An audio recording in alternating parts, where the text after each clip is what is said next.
여러분 안녕하십니까? 한국말씀 사관학교입니다.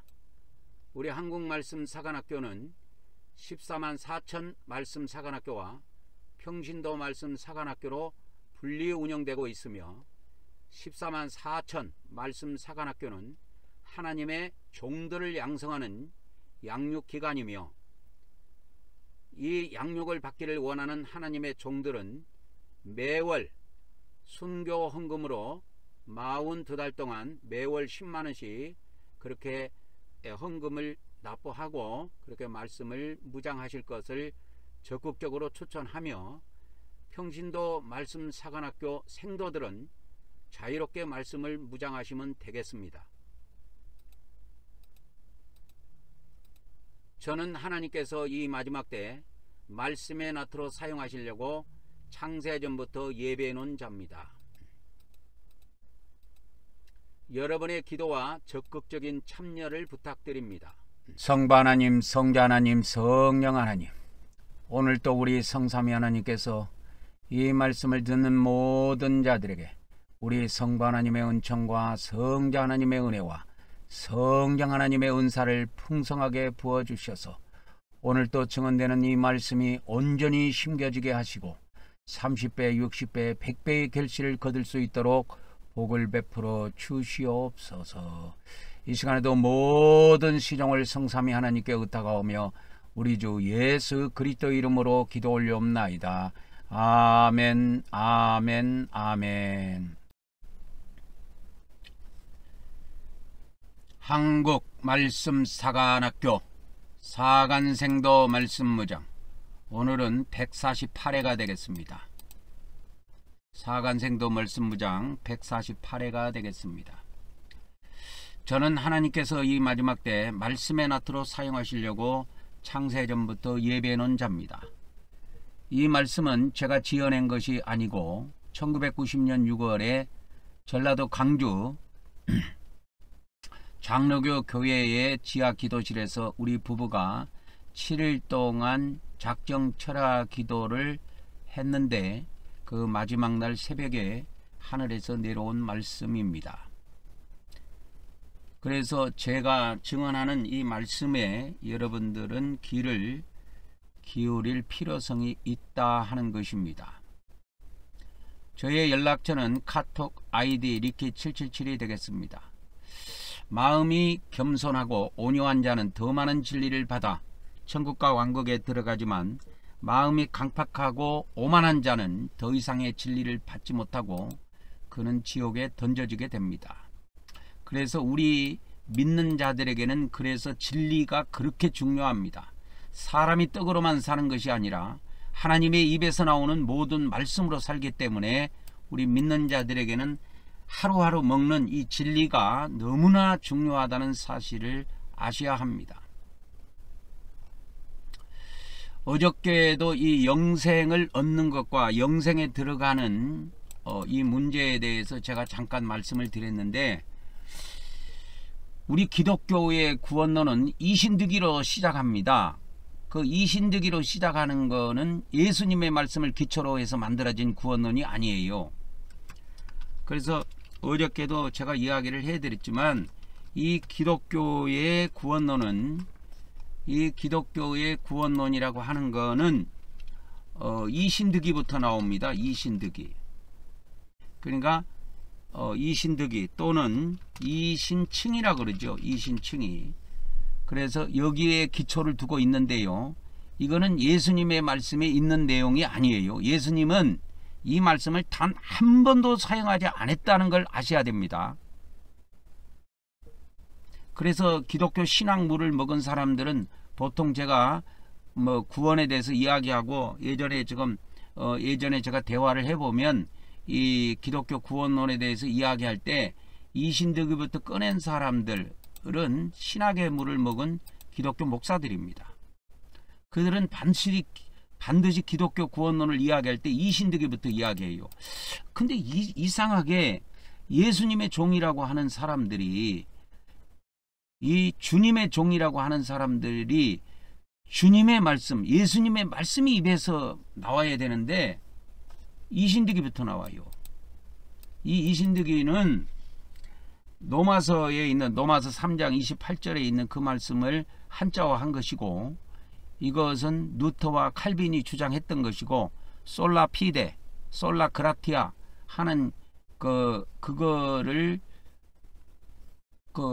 종교 개혁자들이 구호로 내세웠는데, 그것이 이제 그때부터 시작해서 기독교 이 개신교 구원론으로 자리 잡게 됐는데, 예수님은 이런 식으로 기독교 구원론을 이야기할 때 이신득이니 이신증이니 이런 식으로 이야기해 본 적이 한 번도 없어요. 그래서 저는 이 여러분들에게 오늘 또 말씀을 전하지만은 이 기독교의 구원론에 대해서 이야기할 때 이렇게 이야기해요. 예수님이 전하신 그 말씀을 그대로 가져와 가지고 영생을 얻는 것, 영생에 들어가는 것, 이렇게 비교해서 알려드린단 말이요. 그래서 이 영생을 얻는 것은 요한복음에서 다루고 있습니다. 이 영생에 들어가는 거는 공간복음에서 다루고 있어요. 그러니까 이런 것은 기독교 신학에서 못 가르쳐 줍니다. 왜 못 가르쳐 주느냐? 이렇게 말씀을 조리 있게 정리해 갖고 가르쳐 준 사람이 없기 때문에 못 가르쳐 줘요. 신학에서 이런 책들이 없기 때문에 못 가르쳐 줘요. 그래서 기독교의 구원론은 이 바울 서신을 기초로 하고 있는데, 바울 서신 이것을 중심으로 해서 기독교 구원론을 만든 사람이 어거스틴입니다. 어거스틴. 아우거스티누스라고 하는 사람, 무천년설 만든 사람 있죠. 무천년설. 저번에 제가 이제 무천년설 이야기할 때, 이 무천년설은 어거스틴이 만든 거예요. 제가 저번에 이야기할 때 개신교가 이 천주교에서 개신교가 탄생이 됐는데, 개신교가 탄생된 주요 이유에 대해서, 배경을 말하는 게 아닙니다. 주요 이유와 개신교가 생긴 주요 목적은 어디 있느냐? 천년왕국에 대한 학설을 바꾸기 위한 것이었다. 그렇게 이야기해 드렸습니다. 그래서 개신교 안에서 전천년설이 나오게 된 것입니다. 개신교 안에서 이 전천년설이라고 하는 교리가 탄생이 된 겁니다. 이 전천년설이라고 하는 교리는 초대교회 때 교부들로부터 유지되어 왔던 겁니다. 그래가지고 이 어거스틴 때, 이 어거스틴이 그러니까 서기, 제가 기억하기로는 서기 430년에 사망을 했는데요, 한 70년 정도 살았던 사람이에요. 그러니까 한 370년, 360년 그때부터 해가지고 430년에 죽었기 때문에 이 사람이 살아있을 때 무천년설이 천주교가 확정을 했습니다. 천주교. 그러니까 이 천주교라고 말하면 뭐하고 노마교회라고 하는 것이 정확할 거예요. 그때 당시에는 그 노마교회가 주축을 이루고 있기 때문에 노마교회라고 하는 것이 정상입니다. 지금은 우리가 이제 개신교가 생겼기 때문에 천주교와 개신교를 구분하기 위해서 뭐 천주교와 기독교 이렇게 구분을 하지만, 그때는 개신교가 없었기 때문에 그냥 노마교회입니다. 이 노마교회에서 이제 서로마교회가 확장돼 가지고 오늘날 천주교회가 됐고, 동로마교회가 확장이 돼 가지고 오늘날의 동방정교회가 된 것입니다. 근데 이 어거스틴 때에 이 지금 제가 이 앞전에 왕국복음을 증언하고 요한계시록을 증언하면서 이 무천년설은 다 가짜라고 이야기해 줬지요. 그런데 이것만 제가 이야기하는 것이 아니고, 오늘은 어저께부터 윤석열 대통령이 파면된 이후부터는 또 뭐 잠깐 왕국복음과 작은 책 요한계시록의 말씀은 잠깐 이거 멈추고 기독교 구원론을 다뤄주려고 하는 거예요. 근데 이 어거스틴이 이 무천년설만 만들어낸 것이 아닙니다. 이 어거스틴이 무천년설만 만들어낸 것이 아니고, 이 어거스틴이라는 사람이 만들어낸 교리가 또 있어요. 그것이 뭐냐면 그것이 뭐냐면 어거스틴이 만들어낸 것이 있습니다. 그것이 뭐냐면 기독교 구원론에 엄청난 영향을 미쳤던 은총론이에요. 어제 제가 그 은총론에 대해서 요약해 갖고 정리해 갖고 여러분들에게 알려드렸는데 은총론과 원죄론입니다. 원죄론. 그래서 이 은총론과 원죄론에 의해서 여기에서 구원론이 파생이 된 겁니다. 여러분. 그래서 루터, 칼빈 이런 칼빈 이런 사람들이 종교개혁 때 이들이 루터나 이런 칼빈 이런 사람들이 종교개혁자들이 종교개혁을 때 주장했던 것이 은혜로 구원받는 거예요. 은혜로 구원. 이게 솔라 피데라 그랬죠. 있죠. 솔라 그라티아. 그 다음에 믿음으로 구원. 믿음의 구원. 은혜의 구원. 이겁니다. 종교개혁 때 루터가 굉장히 강조했던 것이 뭐냐면 오직 은혜에 의한 구원이다. 그래서 솔라 그라티아.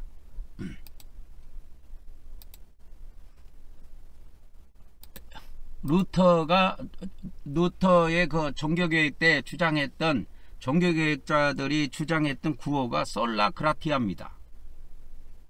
그 다음에 솔라 피데. 솔라 그라티아는 오직 은혜로 이런 뜻이에요. 한국말로 바꾸면 오직 은혜로 이런 뜻입니다. 그리고 솔라 피데 하면 피데가 이게 믿음이에요. 믿음. 이것을 이제 우리나라 말로 바꾸면 오직 믿음으로 이런 뜻입니다.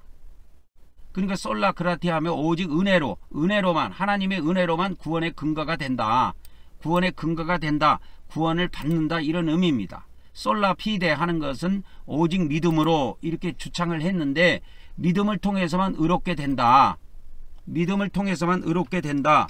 그래서 여기에서 이신득이 또는 이 한자로 말하면 이신칭이라는 말이 만들어진 겁니다.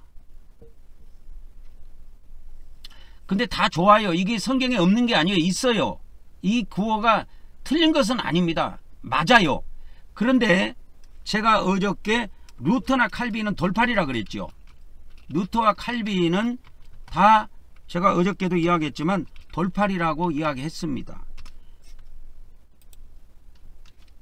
그래서 제가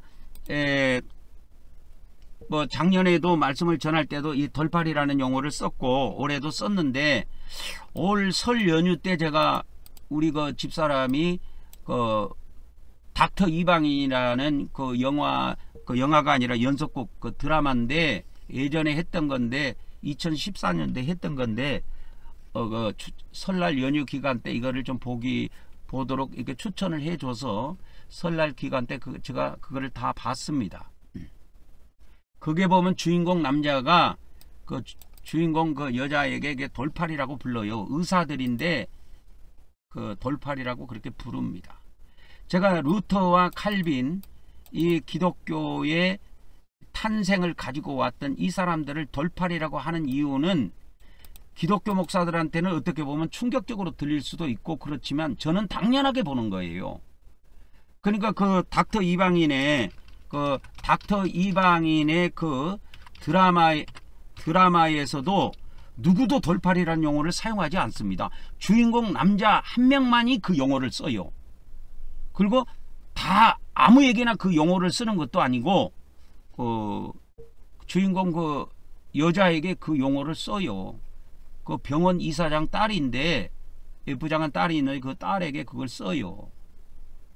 그러니까 이 의사가 자기가 똑같은 의사 입장에서 봤을 때 저거는 사람을 죽일 수가 있다.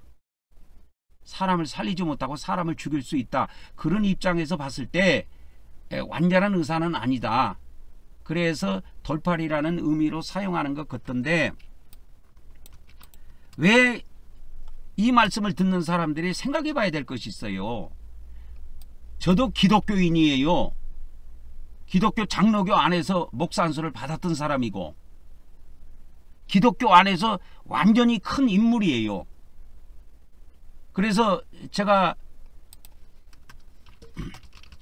제가 뭡니까 그 목사 이전에 그 참여했던 4교회가 있습니다. 그것이 뭐냐면 성결교회예요. 부산에서 저는 이렇게 신앙생활을 했는데 우리 집사람하고 같이 신앙생활을 같이 했습니다. 이 성결교회에서.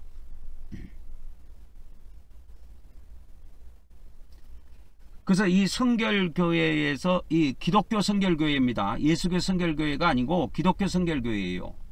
그리고 이제 여기에서 신앙생활 하다가 또 대전으로 우리가 이사를 가서 결혼식을 하고 대전에서 이제 삶을 신혼방을 차려가지고 대전에서 살게 됐는데 그때는 침례교회를 제가 나갔어요. 그래서 장동동 목사 그 교단입니다. 그리고 이제 거기를 떠나서 제가 광주로 또 이사를 가게 됐어요. 그래서 광주에서는 장로교회의 그 합동 측인데 장로교회 그 담임 목사님이 총신대학원을 나온 사람이었어요. 거기에서 제가 우리 집사람하고 거기에서 제가 7일 동안 우리 부부만 작정체라 기도를 했는데 1990년 6월에 이 말씀을 거기서 받았습니다. 그 교회에서. 지금도 그 교회가 그 광주 사랑의 빛교회라고 있는데 그 교회가 상모대라는 데로 옮겼다고 하는데 거기에 옮겨가지고 교회가 지금 많이 부흥이 됐나 보더라고요. 그리고 이제 제가 뭡니까 이제 장로교 말고 여기에서 이제 나와가지고 또 다녔던 데가 수원에 또 이 장로교회가 있어요. 여기는 대신측입니다.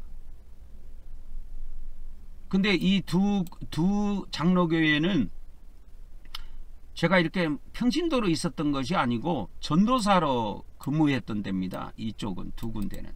성결교회하고 침례교회에서는 완전 평신도로 생활을 했던 것이고 어쨌든 제가 목사가 되기 이전에 이 기독교 안에서 신앙생활을 할 때 네 교회에서 이렇게 신앙생활을 해봤어요. 그 구원론이 다 똑같지요.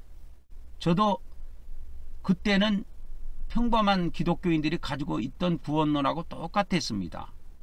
그러나 제가 이제 목사가 되고 목사가 돼서 이제 헬라어를 공부하고 이제 성경을 이제 집중적으로 연구하고 그 다음에 이제 기도 생활을 통해서 이제 성령님의 그 인도를 받고 가르침을 받고 30년 동안 많은 성경의 말씀을 깨닫게 되었습니다. 그래서 그 이전에는 루터나 칼빈을 볼 때는 어떻게 보면 저도 존경의 대상이라고 할까요? 그런 시절이 있었어요. 그러나 지금은 제가 성경에 기초한 예수님의 말씀에 기초한 구원론을 완성해 가지고 완성된 단계에 있기 때문에 그런 입장에서 봤을 때 루터나 칼빈 이런 사람들은 완전 돌팔이다 이렇게 보는 거지요. 아마 기독교 목사들 중에서 예지가는 실력 가지지 않은 사람들은 아마 루터나 칼빈을 보고 돌팔이다 이런 것을 생각해 볼 수가 없을 겁니다. 아마. 그러니까 이 닥터 이방인이라는 드라마 안에서도 감히 자기 동료 의사에게 돌팔이라는 용어를 사용한 사람은 아무도 없어요. 그런데 이 용어를 사용한 주인공 그 닥터는 굉장하게 그 의사 세계에서 독보적인 실력을 갖고 있는 사람입니다. 그는 신체를 해부하지 않고도 그러니까 통찰력이라 그럴까요? 그 환자의 몸에다가 손을 대서 뭐 기독교식으로 말하자면 안수를 한다고 할까? 환자의 몸에 손을 딱 댔을 때 그는 통찰력으로 그 해부를 하지 않는 상태에서 배를 가리지 않는 상태에서 인체 안에 있는 그 장기가 어디가 손상되어 있고 어디가 문제가 있는 것을 훤히 꿰뚫어 보는 사람이에요. 그 수준까지 간 거예요, 이 사람은. 그래서 배를 가르기 전에 그것을 먼저 해보고 자기가 통찰력으로 환자의 신체에다가 손을 얹어서 이렇게 진단을 합니다. 그래서 통찰력으로 이 사람은 지금 어디에, 심장 어디에 어디가 안 좋다.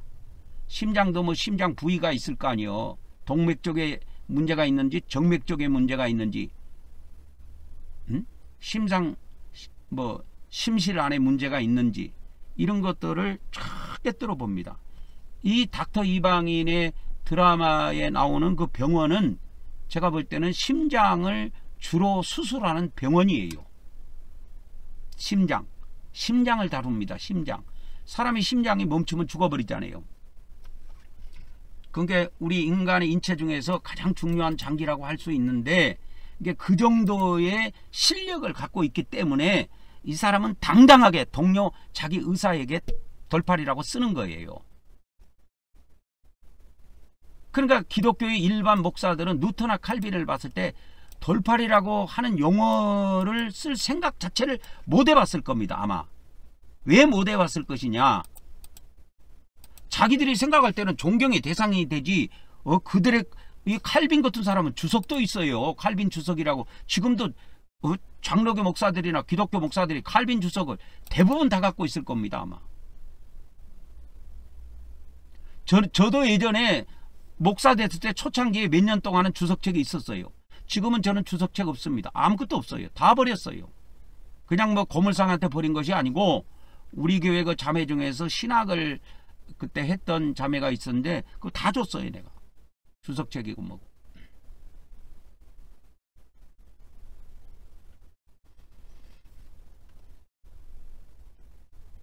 그래서 이 루터로부터 탄생됐던 이 개신교는 그 루터 때부터 시작해서 이 종교개혁자들이 주장했던 구호가 있어요. 솔라 그라티아, 솔라 피데, 이겁니다. 다른 거 없어요. 그러니까 이것이 지금 이것을 기반으로 해갖고 기독교가 지금 개신교라는 것이 생겼는데, 그러면 이게 다 맞느냐? 오직이라는 말을 쓸 수가 있느냐? 쓰면 안 됩니다. 오직 믿음, 이 오직이라는 말을 붙이면 안 돼요. 성경이 은혜로만 구원받는 것이 있느냐? 아니에요. 공의로 구원받는 것이 있거든. 그래서 오직이라는 걸 쓰면 돌팔이가 되는 겁니다. 근데 기독교 목사는 이걸 몰라. 오직이라는 걸 막 오직 좋아해. 그러고 어떤 교회 가보면 오직 믿음, 오직 은혜, 그러고 그 강대상 거기에다가 글자를 파갖고 붙여놓은 데도 있더라고. 써갖고.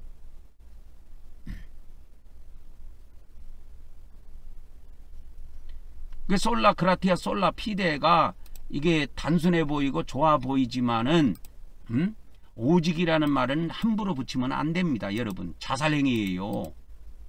그래서 이 말씀을 듣는 기독교 목사나 기독교인들이 겸손한 마음으로, 오만한 마음 말고, 거만한 마음 말고, 니까 듣긴 뭔데, 그런 거만한 마음, 오만한 마음을 버리고 겸손한 마음으로 제가 전하는 말씀을 듣는다면 어마어마한 진리를 확보할 수가 있습니다. 그래서 제가 항상 말씀을 전하기 전에 이 구호를 외치는 거예요. 어떤 구호를 외치느냐? 마음이 겸손하고 온유한 자는 더 많은 진리를 받아 천국과 왕국에 들어가지만, 마음이 강팍하고 오만한 자는 더 이상의 진리를 받지 못한다. 나는 그런 사람들은 지옥에 던져질 거로 보는 겁니다. 근데 기독교는 구원론이 이렇게 안 돼 있어요. 이신득이로 구원받은 사람들은 다 천국 간다고 생각합니다. 천만의 말씀, 그게 돌팔이가 생각해낸 거라니까. 그것이. 근데 기독교 목사들은 그게 돌팔이 구원론인지 자체도 몰라요. 그래가지고 막 제가 예전에 기독교 목사들하고 이 구원론에 대해서 논쟁할 때 보면 막 자랑스럽게 말이야, 막 루터나 칼빈은 말이야, 오직 은혜로 구원받는다고 했다, 오직 은혜로 구원받는다고 했다 해가지고 그들을 칭송하면서, 그들을 칭송하면서 마치 그들의 종인 것처럼 그렇게 막 그들의 이론과 교리를 갖다가 장황하게 늘어놓습니다. 제가 그걸 모를까요? 그걸 모르고 있을까요, 제가? 여러분들한테 다 전해주잖아. 내 것만 전한 것이 아니고 나는 그 루터 것도 칼빈 것도 어저께 어거스틴이 이야기했던 서기 430년에 죽었던 어거스틴, 그 아우구스티누스가 이야기했던 은총론, 그거에 대해서 요약해갖고 다 전해줬잖아요. 인간이 전적으로 타락했다, 그런 내용들. 그래서 그 칼빈의 5대 교리가 있는데, 그 칼빈의 5대 교리가 뭐냐, 어저께도 알려드렸지만은 전적 타락, 무조건적인 선택, 제한적 속죄, 불가항력적인 은혜, 성도의 견인, 이런 거는 그냥 나오는 것이 아니고 어거스틴의 그 뭡니까, 은총론에 기초한 거예요. 은총론에 기초해서 만든 겁니다, 칼빈이. 그래서 이 장로교라든지 기독교 목사들은 칼빈이 대단한 인물로 봅니다. 이거요, 전적 타락이니 무조건 선택이니 제한적 속죄니 불가항력적 은혜지 성도의 견인이, 이거 복잡한 거를 한 단어로 축약한다면 그냥 믿음의 구원을 주장하는 거예요. 은혜에 의한 구원만 주장하는 겁니다. 그러니까 이게 은총론인데, 그러니까 은혜에 의한 구원론이에요, 이게. 그러니까 한쪽으로 완전히 쏠려버린 거예요. 은혜에 의한 구원. 그래서 믿음에 의한 구원. 그래서 기독교에서 우리 인간의 행위는 필요가 없다, 오직 하나님의 은혜에 의해서 구원받는다, 그렇게 흘러간 겁니다. 그러니까 이 루터는 이렇게 칼빈처럼 이렇게 완벽하게 이렇게 교리를 내놓지는 않았습니다.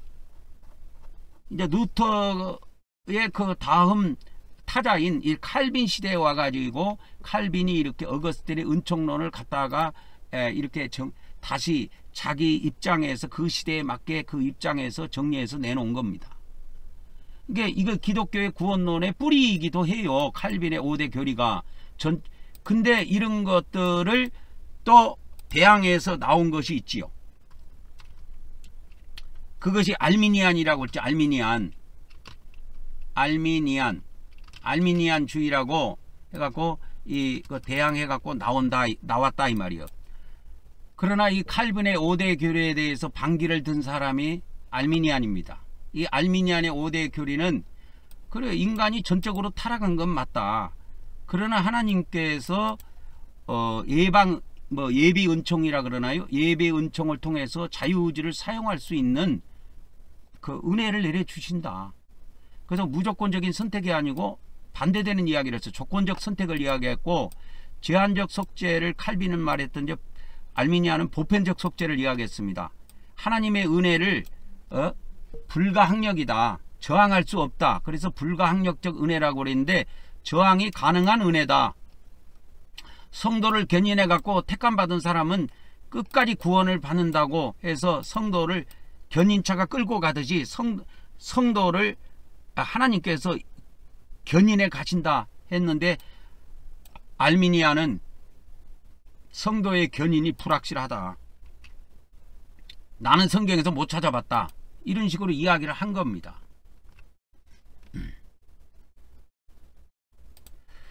그래서 그 알미니안 교리를 따르는 그 교단을 보면은 감리교, 웨슬레 있죠, 웨슬레. 그 감리교를 창시한 웨슬레는 이 알미니안 5대 교리를 중심으로 해서 만든 교단이 이 감리교단이에요. 그리고 이 감리교단에서 또 파생된 교단이 있는데 그게 구세군입니다. 그리고 이제 오순절 교단, 이 성령 받고 방언하고 하는 이런 거를 강조하는, 성령의 체험을 강조하는 그 오순절 교단도 이 알미니안 주의를 따릅니다. 칼빈 주의를 따르지 않고 알미니안 구원론을 따라요. 이 나사렛 교회도 그렇고 자유의지 침례교라고 있어요. 자유의지 침례교라고 있는데 프리윌 하는 거죠. 프리윌, 이게 자유의지입니다. 그래서 침례교가 있는데 거기도 이 알미니안을 따릅니다. 그리고 이제 독립교회라든지 일부 독립교회라든지 일부 복음주의 교회들이 이 알미니안을 주로 따릅니다.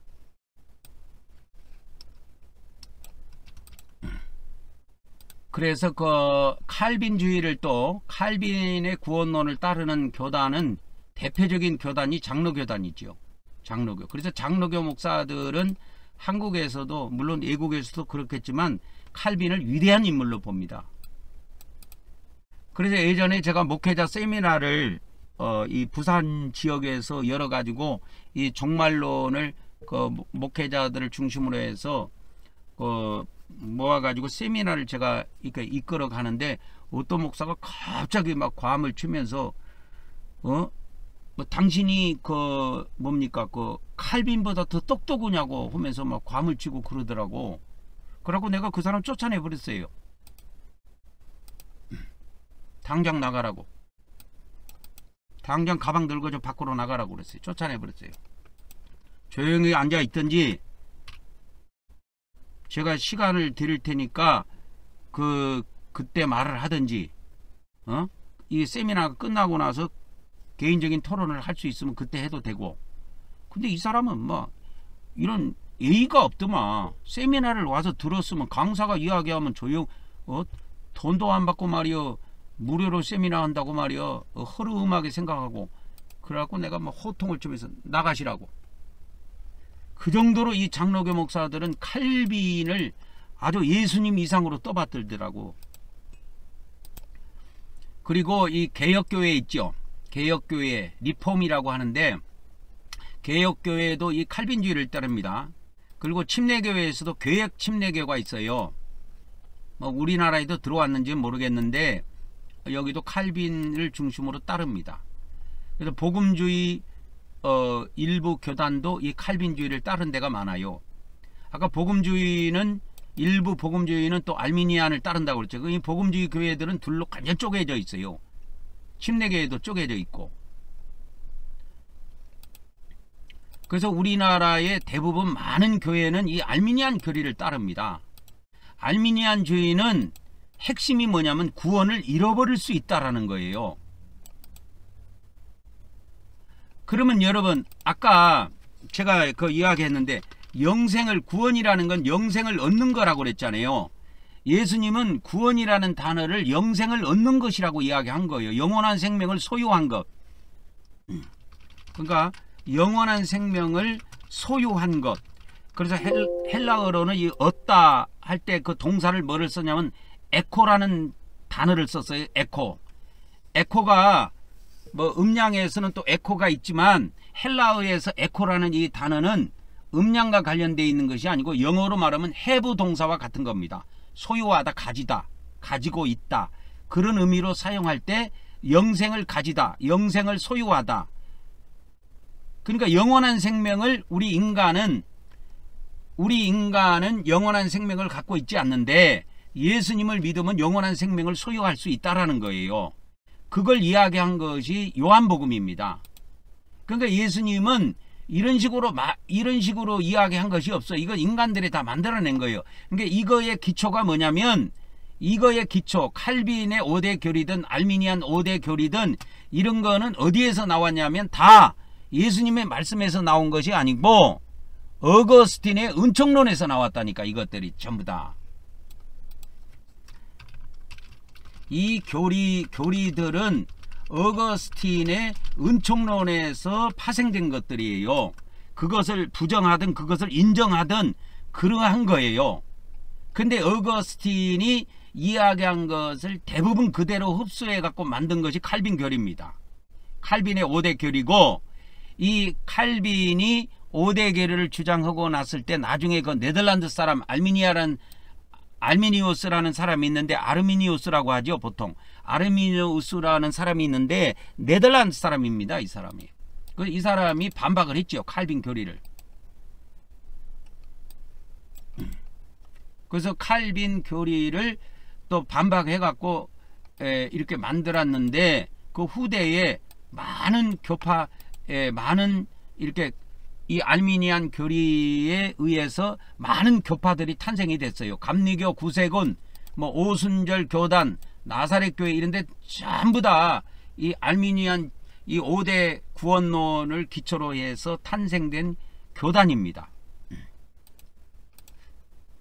그래서 보통 신학을 한 기독교 목사들은 이 구원론을 이야기할 때 뭐 이런 이야기들을 많이 하고 이신득이를 이야기를 많이 하고 하는데 저는 그렇게 구원론을 풀어내지 않습니다. 저의 구원론의 특색은 있죠. 저의 구원론의 특색은 그 예수님의 말씀, 예수님의 그 말씀을 기초로 만들어진 겁니다. 그것이 달라요. 이 칼빈의 뭐 5대 교리든 알미니안의 5대 교리든 이거 전부 다 이거 예수님 말씀을 기초로 해서 만들어진 구원론이 아니에요.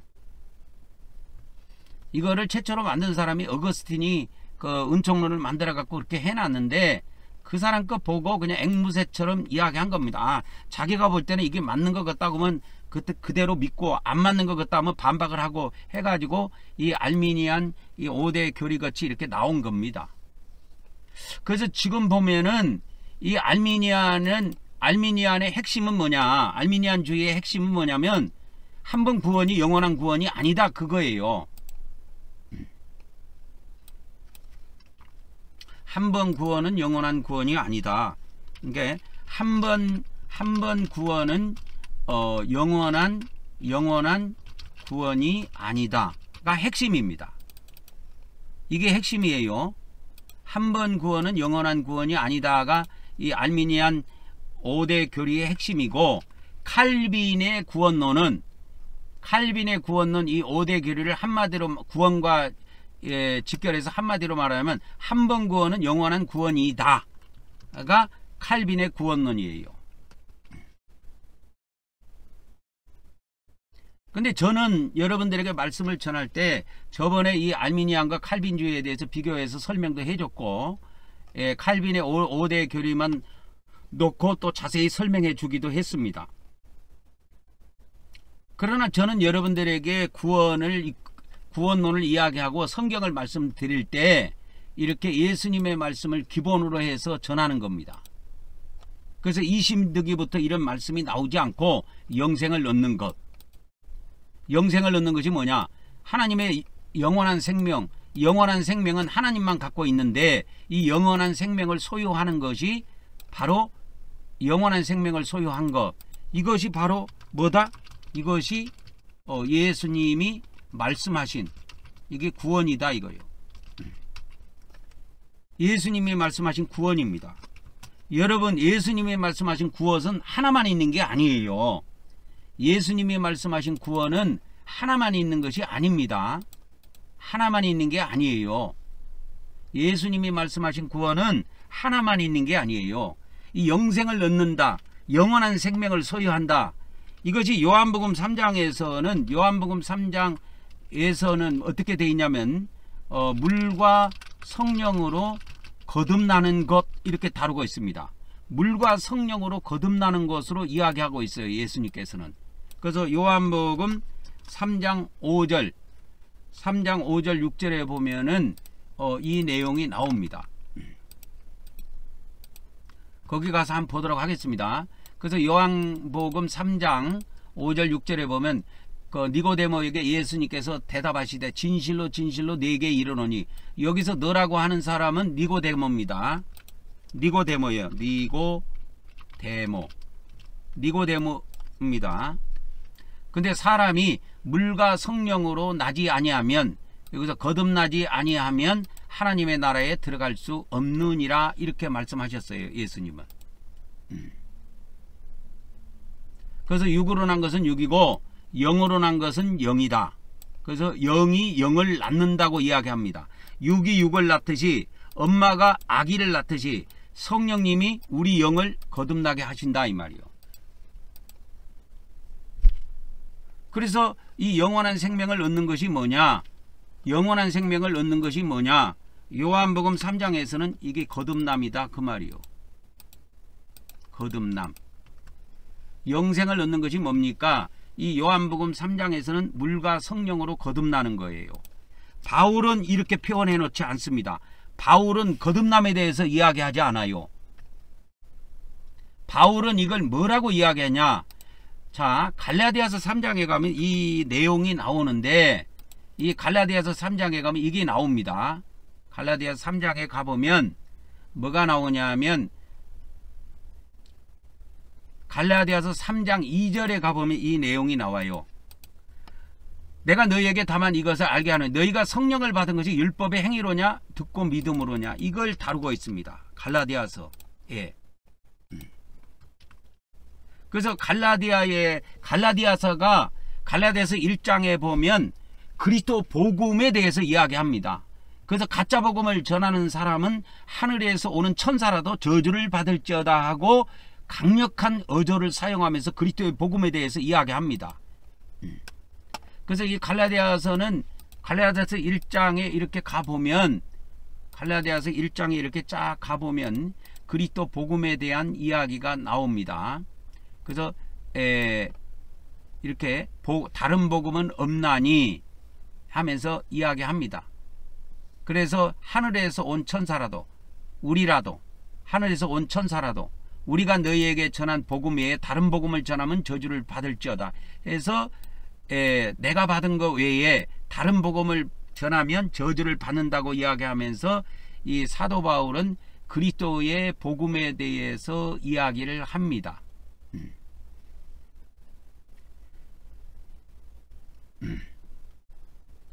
그래서 이 갈라디아에서는 그리스도의 복음에 대해서 이야기를 해요.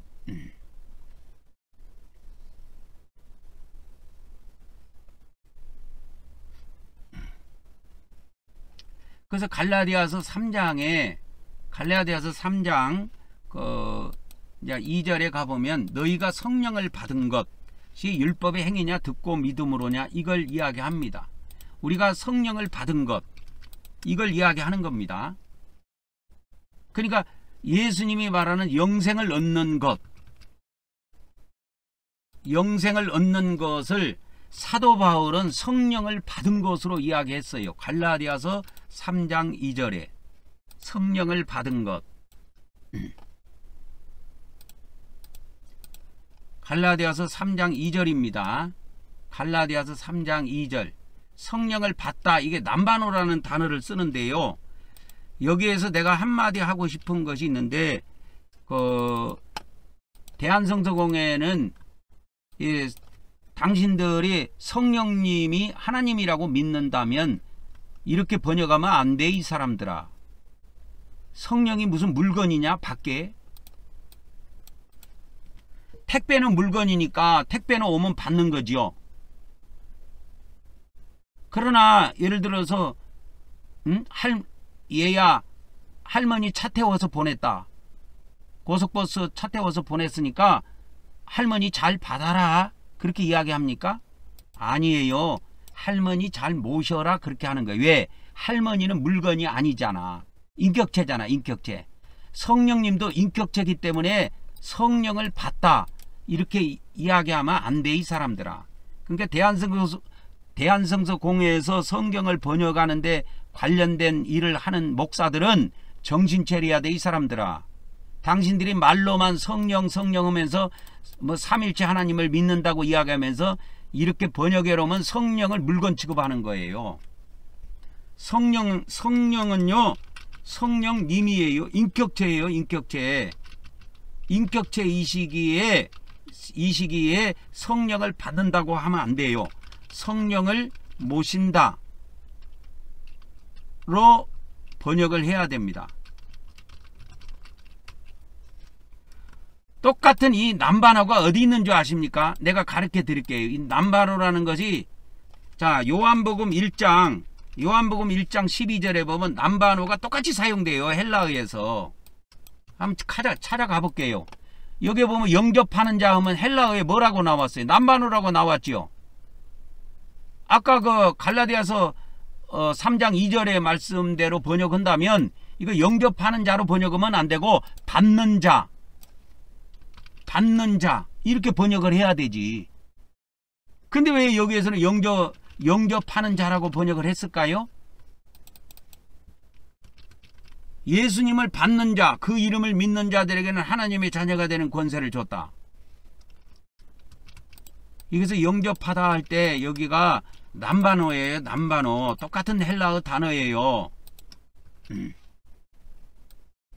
똑같은 헬라어 단어라니까. 그래서 성령님의 인격적이시 때문에 신약 성경에 보면 성령 받아라, 성령 받아라, 성령을 받아서 뭐 어쩌고 저쩌고 뭐 방언도 말하고 예언도 하고 뭐 했다고 하는 그렇게 번역되어 있는 데가 많은데, 성령을 모시다 또는 성령을 아까 뭐라 그랬어요? 영접하다 하다로 번역을 해야 됩니다. 그러니까 이 돌팔이들은 이런 것을 번역해 놓고 자기들이 번역해 놓고 어디가 틀린지도 몰라요. 돌팔이들은.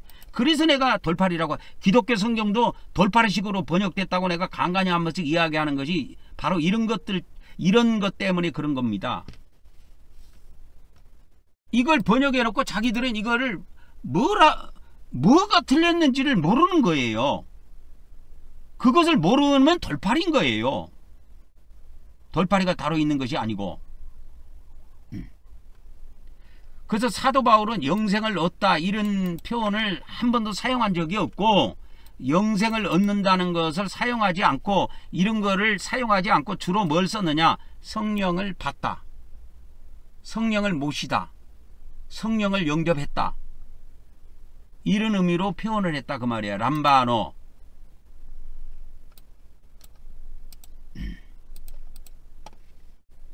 그래서 갈라디아서 3장 2절에 보면은 이와 같이 너희가 성령을 모신 것이, 너희가 성령님을 모신 것이 율법에 행했냐? 듣고로 믿음으로 너희들이 말씀을 듣고 믿음으로 성령을 모셔드린 거냐? 아니면 율법을 행해가지고 뭔가 막 계명을 행해가지고 새가 빠지게 계명을 행해갖고 성령을 모셔드린 것이냐 이 말이에요. 이걸 묻는 겁니다. 이거의 답은 오직 믿음으로요. 오직 믿음으로 그렇게 됐다는 겁니다. 그러니까 예수님의 말씀과 사도 바울의 말씀을 저기를 하면, 그래서 이제 이걸 3번으로 가져갈게요. 3번으로. 그래서 이거는 예수님 말씀이잖아요. 요한복음 3장은. 이게 그 다음에 바울 사도는 이렇게 이야기한 거고, 요한복음 3장은 예수님이 말씀하신 거고. 그래서 이것을 정리해 보면 예수님과 사도 바울은 뭐요? 1단계의 구원은 뭐로 받는다? 믿음으로만 가능하다 하고 증언한 겁니다. 믿음으로 가능하다라는 거예요. 이거에 대해서는 이의가 없어요. 그래서 여러분 기독교 성경 있죠? 기독교 신약 성경이 27권으로 결정이 됐는데, 여기에 바울 서신이 무려 14권이 들어와 있습니다. 여러분, 대부분 히브리서를 제외하고 로마서부터 시작해서 빌레몬서까지, 그러니까 히브리서 앞에 있는 빌레몬서까지를 보면은 주로 이 사도 바울은 전체에다가 바울 서신은 믿음에 의한 믿음의 구원을 주로 다루고 있는 겁니다. 왜 이것이 이 바울 서신 이런 것이 많이 들어와 있냐면, 로마 교회가 성경을 결정했단 말이야. 여러분, 성경을 결정한 것은 로마 교회입니다. 로마 교회가 이 신약 성경을 결정을 했어요. 신약 성경 27권을 결정을 했습니다. 다른 교회가 결정한 게 아니에요. 로마 교회가 결정한 거예요. 근데 이 로마 교회가 이것을 결정했을 때가, 완전히 결정했을 때가 397년입니다. 397년 카르타고 공의회라고 있어요. 카르타고 공의회에서 결정을 했습니다. 최종 결정한 것이 이때예요. 물론 물론 이때 최종 결정이 됐지만 최종 결정되기 이전에 367년 이럴 때에 그 뭡니까 아타나시우스 있죠. 아타나시우스. 그러니까 그 이전에 가장 먼저 신약 27권을 결정한 것은 아타나시우스입니다. 신약 성경 27권을 결정한 것은 원래 로마 교회가 아니고 한 개인이 그렇게 결정을 했어요. 아타나시우스. 아타나시우스가 결정을 했습니다. 이때가 언제냐? 아타나시우스가 결정했을 때가 이때가 언제냐? 367년이에요. 367년. 제가 기억하기로는 정확합니다. 367년.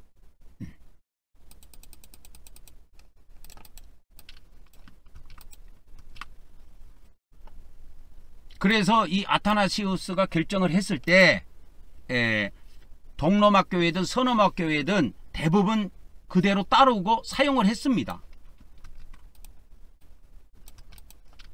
이후에 대부분의 교회가 신약성경 27권을 사용했어요. 그러다가 이제 최종 로마 교회가 397년 카르타고 공회의에서 최종적으로 결정을 했는데 주로 무엇을 결정했느냐? 주로 믿음의 구원을 다루는 성경만을 채택을 한 겁니다. 주로 믿음으로 구원받는 것만을 다루는, 은혜로 구원받는 것을 다루는 성경 위주로 채택을 한 겁니다. 주로 믿음으로 구원받는 것, 은혜로 구원받는 것을 중심으로 해서 신약 성경을 채택한 거예요. 그래서 행위에 의한 구원을 다루고 있는, 행위로 의롭다함을 얻는 이 야고보서 같은 경우에는 들어오는데도 애를 먹었습니다. 요한계시록도 들어오는데 최종 결정을 하는데 애를 먹었어요. 그러니까 예수님과 사도 바울은 1단계 구원, 여기서 1단계 구원이라는 건 영생을 얻는 것을 말하는 겁니다. 영생을 얻는 것, 그죠? 영생을 얻는 것은 믿음으로만 가능하다. 이걸 제가 이야기하는 겁니다. 1단계 구원. 왜 1단계라고 붙이냐면 구원의 단계가 있는 걸 알려드리는 거예요. 그래서 우리가 1단계 구원은 오직, 즉 다시 말하면 1단계 구원, 영생을 얻는 것, 즉 다시 말하면 하나님의 생명을 얻는 것은 오직 믿음으로만 가능하다.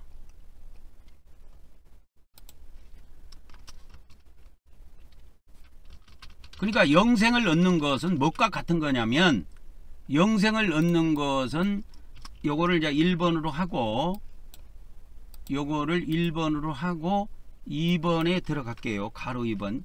영생을 얻는 것은 엄마로부터 태어나는 것과 같아요. 영생을 얻는 것은 엄마로부터 태어나는 것과 같은 것입니다. 즉 다시 말하면 무엇을 이야기하는 거냐면, 이거는 이래면 가능하다. 그래서 우리가 세상에 육체로 태어나는 것은 이래만 가능하지요. 한 번이면 족하지요. 그래서 육체로 태어나는 것은 한 번이면 족하다 이거예요. 두 번 태어날 것도 없어요. 태어남으로써 사람의 신분을 갖습니다.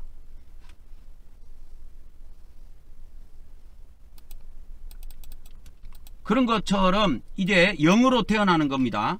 영으로 태어나는 것도 한 번이면 족하다 이 말이요. 그래서 아까 요한복음 3장 6절에 가보면 이와 같이 육으로 난 것은 육이고 영으로 난 것은 영이다 하는 말씀이 여기에 해당이 되는 것이지요. 그래서 육으로 난 것은 육이요. 이 육이라는 건 육체를 이야기합니다. 육체. 그 다음에 영으로 태어나는 것이 있다니까. 육체로 태어나는 것도 있지만 영으로 태어나는 것이 있어요. 이 영으로 태어나는 것은 우리의 영입니다. 이것도 한 번이면 좋게요. 그러니까 이 구원이 한 번 받은 구원이 잃어버려지냐 잃어버리지 않느냐 하는 거예요. 그거에 대해서 한 번 구원은 영원한 구원이다 하는 것이 칼빈이고, 그래서 여 위로 올라가서 어디 갔어? 칼빈은 한 번 받은 구원은 영원한 구원이다. 그죠? 칼빈은 뭐예요? 한 번 받은 구원은 영원한 구원이다 하는 것은 칼빈주의고,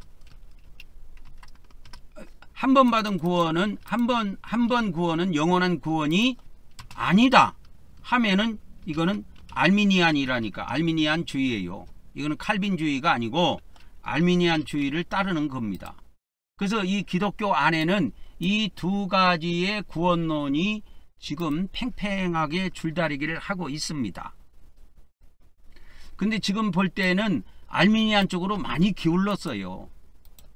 장로교는 아직도 칼빈을 좋아하고 따르고, 장로교 목사는 칼빈을 예수님보다도 더 위대하게 보고 자꾸 따르고 하지만, 이 전체적인 기독교의 흐름을 보면 알미니안주의를 따르는 그 교단과 그 교회는 만만치가 않습니다, 여러분. 그러면 정답은 하나밖에 없다니까. 그러니까 내가 엄마 뱃속에서 태어났으면 영원히 엄마의 아들이냐? 맞지요? 엄마가 죽어도 영원히 엄마의 아들인 것처럼 한 번 받은 구원은 영원한 구원이냐 이거예요.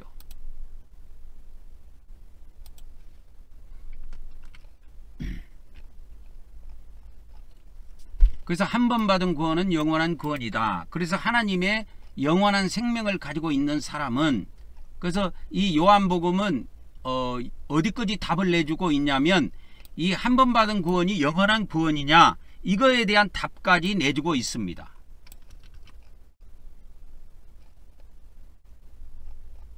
가로수 한번 해가지고 여기다가 집어넣을게요. 그러면 가로수 한번 해가지고 한 번 구원은 영원한 구원이다. 구원이다는 이 결론을 요한복음에서 예수님이 내려주셨다 이 말이에요. 한 번 받은 구원은 영원한 구원이라고 하는 이 결론을 예수님이 내려주신 거예요. 모든 것은 성경이 기초가 되는 거지 사람의 말이나 사람의 해석이 기초가 되면 안 됩니다. 그래서 요한복음 6장이죠. 6장. 요한복음 6장에 오면은 이 말씀이 나와요. 요한복음 6장에 보면 이걸 하얀색으로 바꿔주겠습니다. 그래서 요한복음 6장 39절 40절에 보면은 나를 보내신 이의 뜻, 그러니까 하나님 아버지의 뜻은 내게 주신 자 중에 내가 하나도 잃어버리지 아니하고 마지막 날에 다시 살리는 것이다. 부활시키는 것이다. 내 아버지의 뜻이 뭐냐? 아들을 보고 믿는 자마다 영생을 얻는 이것이다. 이렇게 나와 있어요. 영생을 얻다 할 때 이거 에코라고 그랬죠. 소유하다. 영생이라는 건 영원한 생명을 말합니다. 근데 이 기독교 성경을 이게 왜 이게 돌팔이식으로 내가 자꾸 보냐면, 이게 영생이 원래는 영생이 되려면은 이게 영생이라는 것은 이걸 한자를 풀었으면 영원한 생명 이렇게 돼요.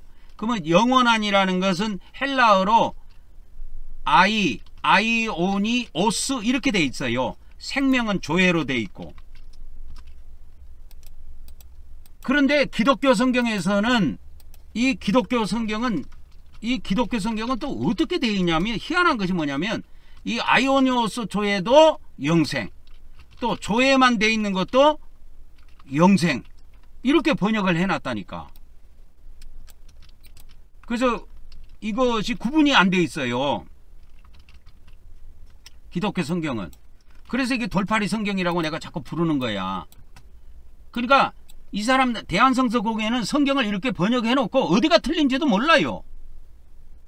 아니 아이오니오스 조회도 영생, 그냥 조회도 영생. 원래 조회라는 것은 생명이라는 뜻이에요. 근데 기독교 성경은 이렇게 두 개의 단어를 똑같은 걸로 번역을 해버렸다니까. 그리고 이 조예는 또 생명으로 번역하기도 하고 영생으로도 번역하기도 하고 그렇게 왔다리 갔다리 해가지고 돌파리식으로 번역을 해놓은 겁니다. 근데 이 사람들은 이렇게 번역해놓고 어디가 틀린지도 모른다니까. 그래서 나한테 욕을 좀 얻어먹어야 돼. 그래야 정신을 차리는 겁니다. 누군가가 틀린 것을 계속 비판해 줄 때 그것이 나중에 이 발 없는 말이 천리를 간다고 하잖아요. 듣고 아름아름 이제 기동량으로 들어가지고 그런가 하면서 번역하는 사람들이 이렇게 한 헬라 원문도 찾아보고 해서 어디가 틀렸길래 그런 말이 나오느냐. 옛날에 요한복음 4장 24절에 보면 하나님께 예배하는 자는 하나님은 영이시니 예배하는 자는 신령과 진정으로 예배할지니라 그렇게 되어 있었거든요. 요한복음 4장 24절 이야기하는 겁니다. 신령과 진정 이렇게 되어 있어요. 근데 지금은 영과 진리로 바꿔놨어요. 이거를. 이게 계속 이렇게 이야기하니까 이게 언젠가는 바뀌더라고.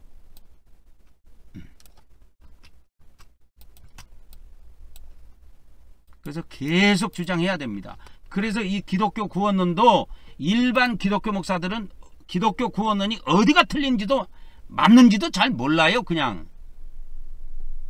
그래서 계속 제가 이제 이야기를 해주는 겁니다. 이 우리 한국말씀사관학교를 통해서 구원론도 이야기해줬다가 또 요한계시록 말씀도 전해줬다가 또 왕국복음도 전해줬다가 그래가지고 또 천주교 구원론, 기독교 구원론도 비교해서 또 전해줬다가 이렇게 해서 계속 반복해서 전해다 보면 아름아름 듣고 이런 말씀들이 퍼져나가서 기독교에 영향을 미치는 것입니다. 변화라는 것은 한 번에 오는 것이 아니에요. 나는 윤석열 대통령이 왜 망했느냐? 변화를 한 번에 추구했기 때문에 난 쫄딱 망했다고 봅니다. 계엄을 통해서 한 번에 싹 쓸어버리면 뭔가 될 줄 알은 거야. 근데 변화라는 것은 갑작스 이렇게 하면 안 됩니다. 큰 저항이 있게 돼요. 그래서 쫄딱 망했지요. 그래서 대통령 하다가 반밖에 못하고 지금은 탄핵돼가지고 뭡니까? 파면돼가지고 지금은 그냥 재판만 기다리는 거 아닙니까? 또 형사재판이 남아있어요. 헌법재판소 파면이 되는 걸로 끝나는 게 아니요. 그리고 앞으로 재판이 또 기소가 돼갖고 재판이 벌어질 것들이 뭐 김건희와 관련된 사건, 뭐 선거와 관련된 사건 뭐 이런 것들로 해가지고 받아야 할 재판이 내가 볼 때는 한두 개 사건이 아니야.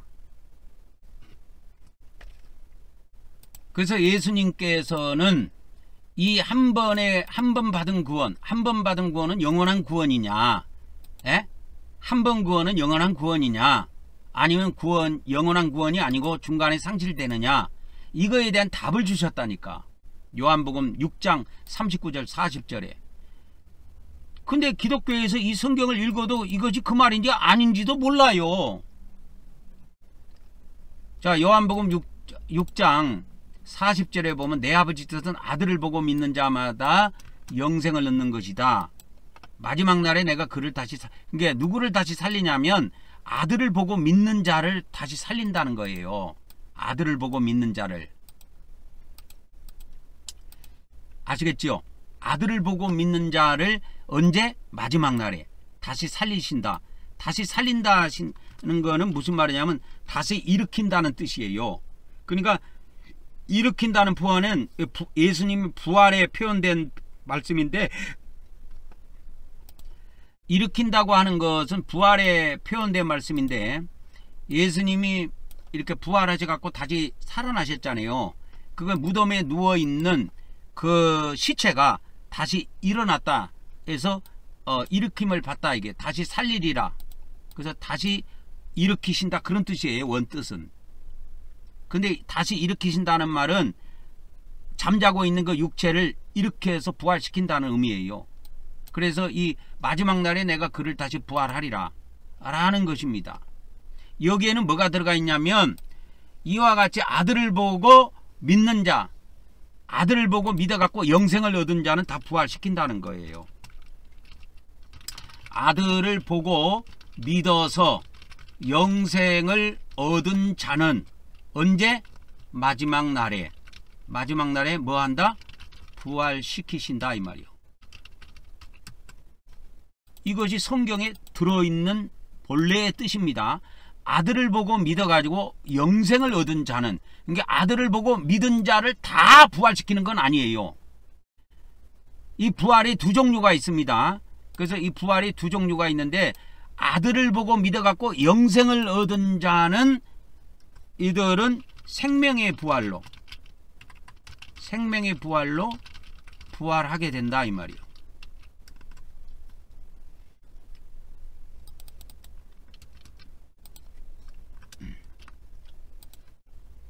그래서 생명의 부활이 있는 겁니다. 생명의 부활이 있고, 또 뭐냐면 그 저주의 부활인 그 심판의 부활이 있습니다.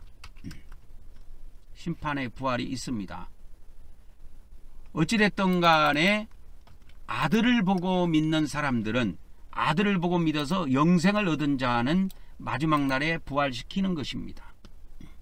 영생을 얻은 자는 그래서 반드시 마지막 날에 부활시켜서 영생의 나라에서 영생을 누리도록 하신다 그 말입니다.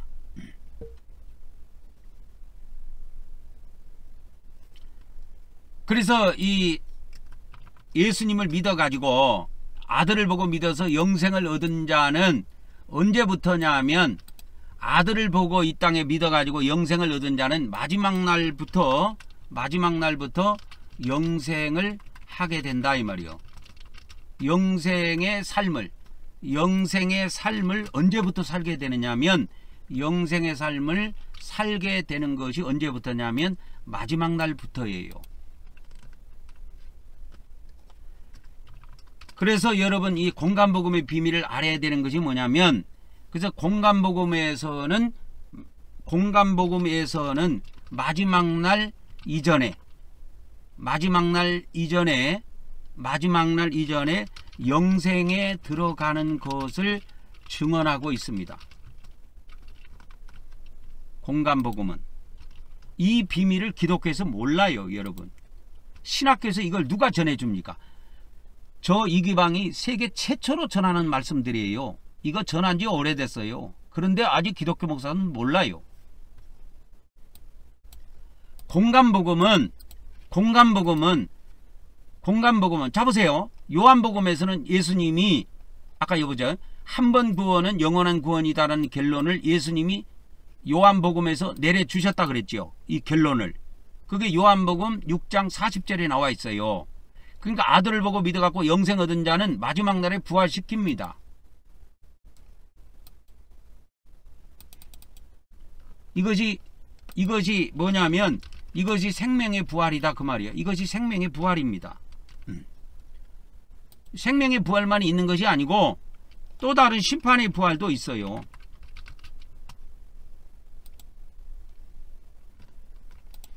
그래서 아들을 보고 믿어서 영생을 얻은 자는 마지막 날부터 영원한 삶을 살게 됩니다.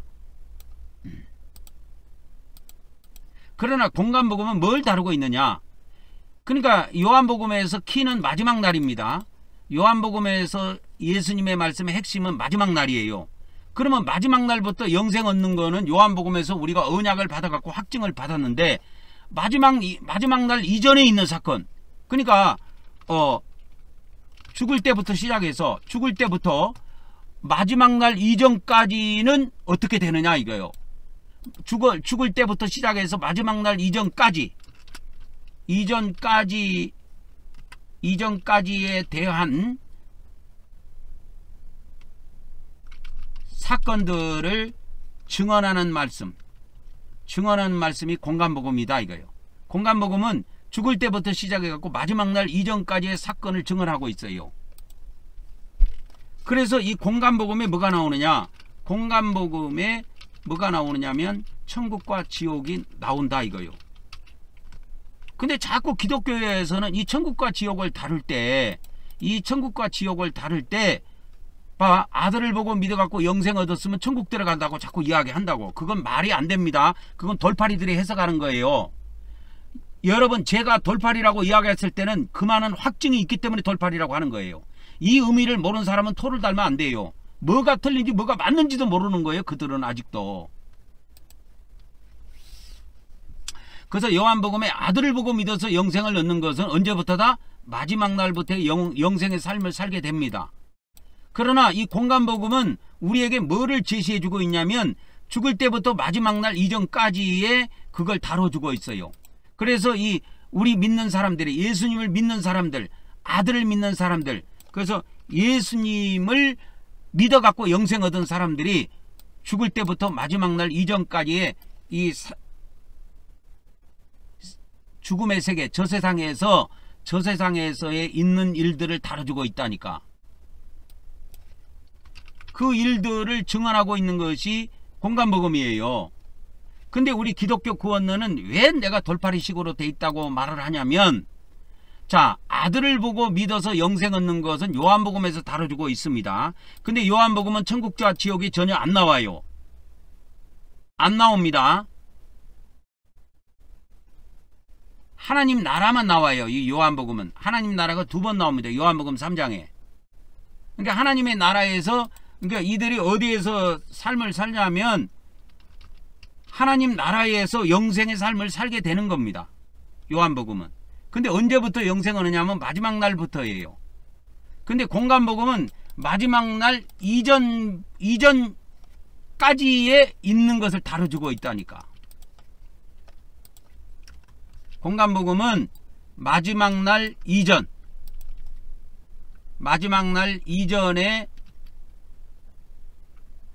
대한 일들을 증언하고 있습니다. 마지막 날 이전에 있는 거. 그러니까 마지막 날 이전이라고 하는 것은 우리가 이 땅에서 신앙생활 하는 것부터 시작해서 그 다음에 신앙생활에서 죽어서 심판받아서 어떤 사람은 천국으로 어떤 사람은 지옥으로 들어가는 거에 대한 것들을 세밀하게 다뤄주고 있는 것은 공간복음이다 이 말이요. 근데 기독교는 요한복음과 공간복음이 어떤 차이가 있는지 모르고 그냥 사복음을 통일해 가지고 통간복음식으로 해석합니다. 이 요한복음과 공간복음은 통간복음식으로 해석하면 전부 다 돌팔이가 나와요. 사복음, 다시 한번 이야기합니다. 사복음서를 통간복음이라고 있어요. 이 통간복음이라고 하는 것은 뭐냐면 요한복음, 마태복음, 마가복음, 누가복음을 예전에 이렇게 통간복음으로 만들어 놓은 것이 있습니다. 실제로 있어요. 기독교 문헌에 있습니다. 통간복음이라고. 이것은 뭐 어떻게 되어 있냐면 마태복음, 마가복음, 누가복음, 요한복음으로 나눠져 있지 않고 사복음서가 그냥 하나야, 한 권이야. 그래갖고 시대순으로, 역사순으로 이렇게 만들어 놓은 거예요. 그래서 기독교에서는 사복음서를 통간복음으로 보고 해석하는데 이렇게 해석하면 돌팔이가 됩니다. 돌팔이 해석이 되는 거예요. 사복음서를 통으로 보면 안 돼요. 이 통간복음은 사복음서가 하나로 만들어진 복음서입니다. 이것이 기독교에서 실제로 만들어졌어요. 만들어져 갖고 지금도 이 자료가 통간복음이 남아 있는데, 이 기독교 안에서 이 사복음서, 요한복음과 특히 공간복음이 어떻게 차이가 있고 어떻게 다른지를 모르니까 그냥 사복음서를 통으로 예수님 말씀으로 보고 통으로 보고 해석하면 돌팔이가 된다는 걸 아셔야 됩니다. 이 공간복음은 무슨 비밀을 다루고 있냐면, 공간복음은 이 전 세계에서 이 요한복음과 공간복음 차이의 비밀을 자세하게 성령님께서 자세하게 알려준 사람이 저예요. 전 세계 어느 누구에게도 이 요한복음과 공간복음 차이에 대해서 나에게만큼 그렇게 자세히 알려준 사람이 없다고 하셨어요.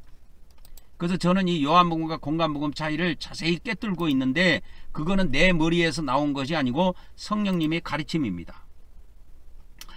그래서 그 성령님의 가르침에 의한 그 공간복음은 뭐냐면, 이 공간복음은 쉽게 말하자면 우리가 공간복음은 쉽게 말하자면 우리가 그 하나님의 백성이 된 이후부터 마지막 날 이전까지에 대한 일들을 증언하고 있는 말씀이에요. 이게 엄청나게 중요한 겁니다. 하나님의 백성이 된 이후부터입니다. 그러면 하나님의 백성, 하나님의 자녀, 이거는 어디에서 되느냐? 그것을 다루고 있는 게 요한복음이라니까요. 그래서 요한복음은 이걸 이야기하는 겁니다. 요한복음은. 그래서 요한복음에서는 뭘 다루고 있냐면 예수님을 보고 믿어서 영생 얻는 자는 마지막 날부터 영생의 삶을 살게 된다는 걸 알려주고 있는 거예요. 그러나 공관복음은 전혀 다른 것을 알려주고 있습니다.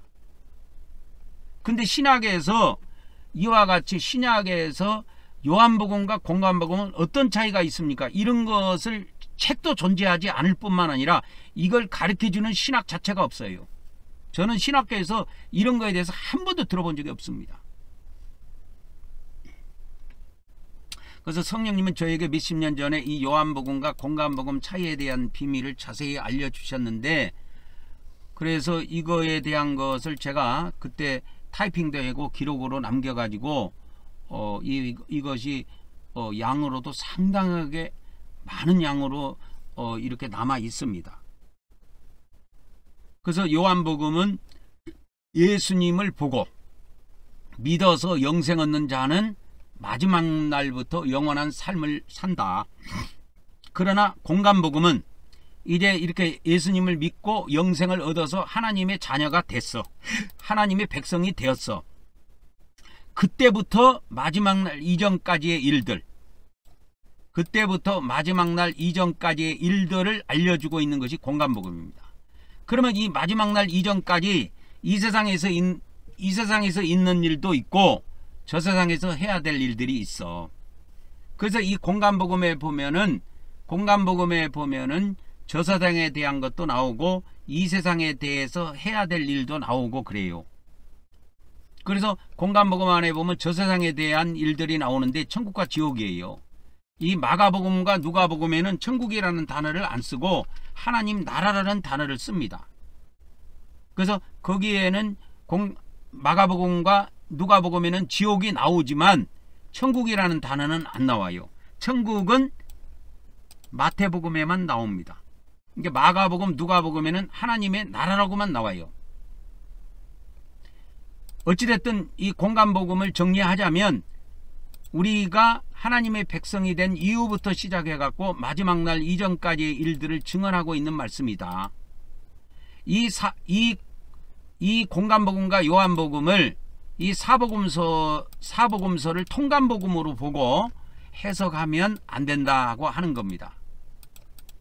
통관복음이라고 하는 것은 어떤 의미로 제가 이야기를 한 거냐면 여러분이 이제 그 인터넷에 찾아보면 통관복음이라고 하면 검색이 잘 안 되고 디아 테사론 이렇게 검색하면 나옵니다. 영어로 이렇게 검색해도 되고 디아 테사론 이렇게 해도 됩니다. 이걸 우리나라 말로 번역하면 통관복음 이렇게 번역할 수가 있어요. 이게 뭐냐면 타티아누스라고 하는 2세기 시리아 교부가 있는데요. 유스티누스는 저스틴이라고 그랬죠. 영어로는 저스틴으로 발음합니다. 저스틴 있잖아요. 저스틴, 순교자 저스틴의 제자입니다. 제가 전천연설 이야기할 때 이 저스틴에 대해서 이야기를 해줬죠. 그죠? 저스틴의, 그러니까 유스티누스라고 하는 저스틴의 제자가 있는데 그 사람이 타티아누스예요. 이 타티아누스가 이 디아테사론을 만든 거예요. 그러면 이 디아테사론을 어떻게 이렇게 만들었냐면 마태복음, 마가복음, 누가복음, 요한복음이 있잖아요. 이 네 복음서, 사복음서를 하나로 만들어버린 거예요. 하나의 연속된 이야기로. 그래서 이 연속된 이야기를 타티아누스가 이걸 만들 때에 어떤 식으로 만들었냐면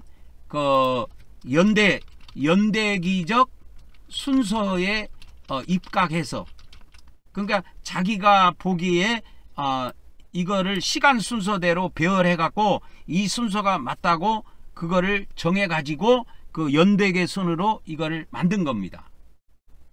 연대계 순으로 이렇게 만든 거예요. 그래서 마태복음, 마가복음, 누가복음, 요한복음에 보면은 이렇게 중복되는 내용이 있어요. 그러니까 중복되는 내용은 삭제해 버린 겁니다. 왜? 한 권으로 만드는 거니까. 한 권으로 만들었기 때문에 중복될 필요가 없는 거예요. 그래서 그 저스틴의 제자 타티아누스가 만든 이 디아 테사론이라고 하는 이 통감복음이 서기 160년에서 175년 경에 이렇게 만들어진 건데요. 이것을 그때 시리아 지역의 교회들이 다 사용했습니다. 이게 4세기까지 사용했어요. 그래서 그 시리아어로 뭐 지금으로 말하자면 아람어 있잖아요. 아람어, 시리아어, 중동어 있잖아요. 중동어로 이게 만들어져 있는데 나중에 그 헬라어, 그리스어로 만들어진 것도 이게 만들어져 갖고 나와 있었습니다. 지금은 그 존재가 분실이 됐지만요. 그래서 이 디아 테사론이라고 하는 이 통감복음의 특징을 종합해서 여러분들에게 알려드리자면, 이게 마태복음, 마가복음, 누가복음, 요한복음을 종합해서 한 권으로 만들었다. 그래서 중복되는 부분은 어떻게 했다? 정리를 했다 이 말이에요. 중복되는 부분은 정리를 한 겁니다. 정리하고 그 다음에 각 복음서의 내용을 연대기적 흐름이라고 하는 거는 시간적 순서로 배열했다 그 말입니다. 그러니까 예를 들어서 이런 겁니다. 예를 들어서 예수님이 탄생한 내용이 나온다. 그러면 가장 앞에다 넣은 거예요. 그 다음에 3년 동안 공생애, 그 다음에 예수님의 죽음, 그 다음에 예수님의 부활, 예수님의 승천, 이 순서대로 배열을 한 겁니다.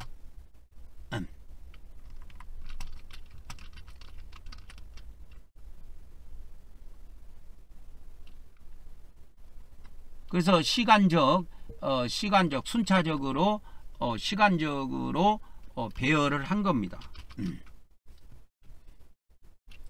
그렇게 해서 만들어진 거예요. 그래서 그러니까 이것이 한번 보세요. AD 160년, 170년이면 마르키온이 그때 뭐 살아있을 때 그 무렵인데, 이때는 기독교 성경이 존재하지 않았을 때입니다. 160년. 아까 제가 기독교 성경이 로마교회에서 확정됐을 때가 신약 성경이 처음에 27권이 결정됐을 때가 아타나시오스에 의해서인데, 가장 최초로 27권이 확정됐을 때가 367년이에요. 서기. 그러니까 이때로부터 200년 전이죠. 그러니까 이거를 해석하자면 신약 성경이 존재하기 200년 전에 만들어졌다, 그렇게 보면 됩니다.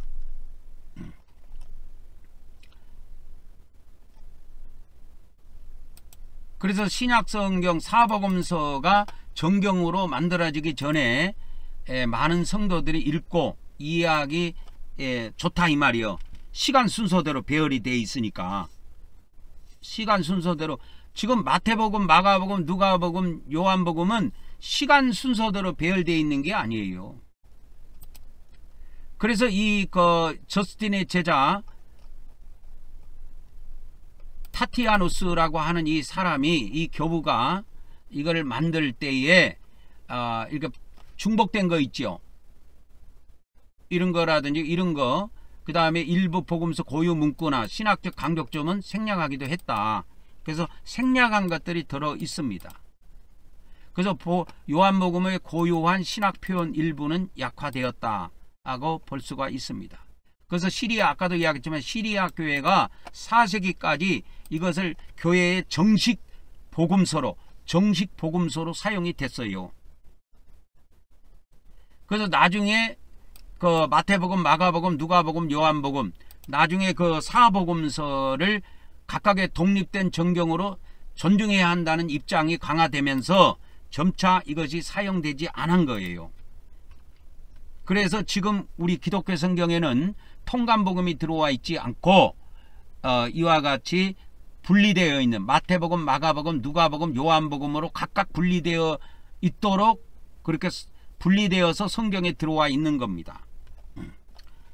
그래서 이거를 이제 종합적으로 이야기하자면 지금 현재 이렇게 네 권으로 분리되어 있죠. 네 권으로 분리되어 있는 사복음서는 통간복음식으로 해석하면 뭐가 된다? 돌팔이가 된다 이 말입니다. 돌팔이가 돼요. 기독교에서는 이것을 하나의 통으로 보고 자꾸 해석을 하는데 철저하게 요한복음과 공간복음은 섞으면 안 됩니다. 요한복음과 공간복음은 섞으면 안 돼요. 안 됩니다. 절대 분리해서 지켜야 돼요. 그래서 아까 이야기했던 요한복음은 뭘 다루고 있어요? 영생을 얻는 것을 다루고 있고, 공간복음은 영생과 관련해서는 뭐예요? 영생을 얻는 것을 다루고 있는 것이 아니고 영생에 들어가는 것을 증언하고 있다 이 말이에요. 이런 비밀을 기독교에서는 까마득히 몰라요. 알 일이 없지요. 이거는 성령님이 저에게만 알려주신 비밀인데 몰라요? 기독교에서는 까마득히 모르는 이야기입니다. 이거. 그래서 이 요한복음과 공간복음 그 비밀을 잘 아셔야 합니다. 그래서 요한복음은 영생을 얻는 걸 다루고 있고 공간복음은 영생에 들어간 걸 다루고 있다 이 말이에요. 영생에 들어간다는 것은 즉 천국에 들어가는 거로 봐도 됩니다. 천국에 들어가는 거를 다루고 있어요. 그리고 마태복음, 마가복음에 있는 단어로 하자면 하나님의 나라, 하나님의 왕국에 들어가는 것으로 보면 됩니다. 이 마태복음에만 천국이라는 단어가 나와요.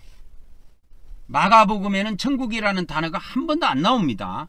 마가복음, 누가복음에는 그것이 똑같은 내용이라도 하나님 나라로 나와요.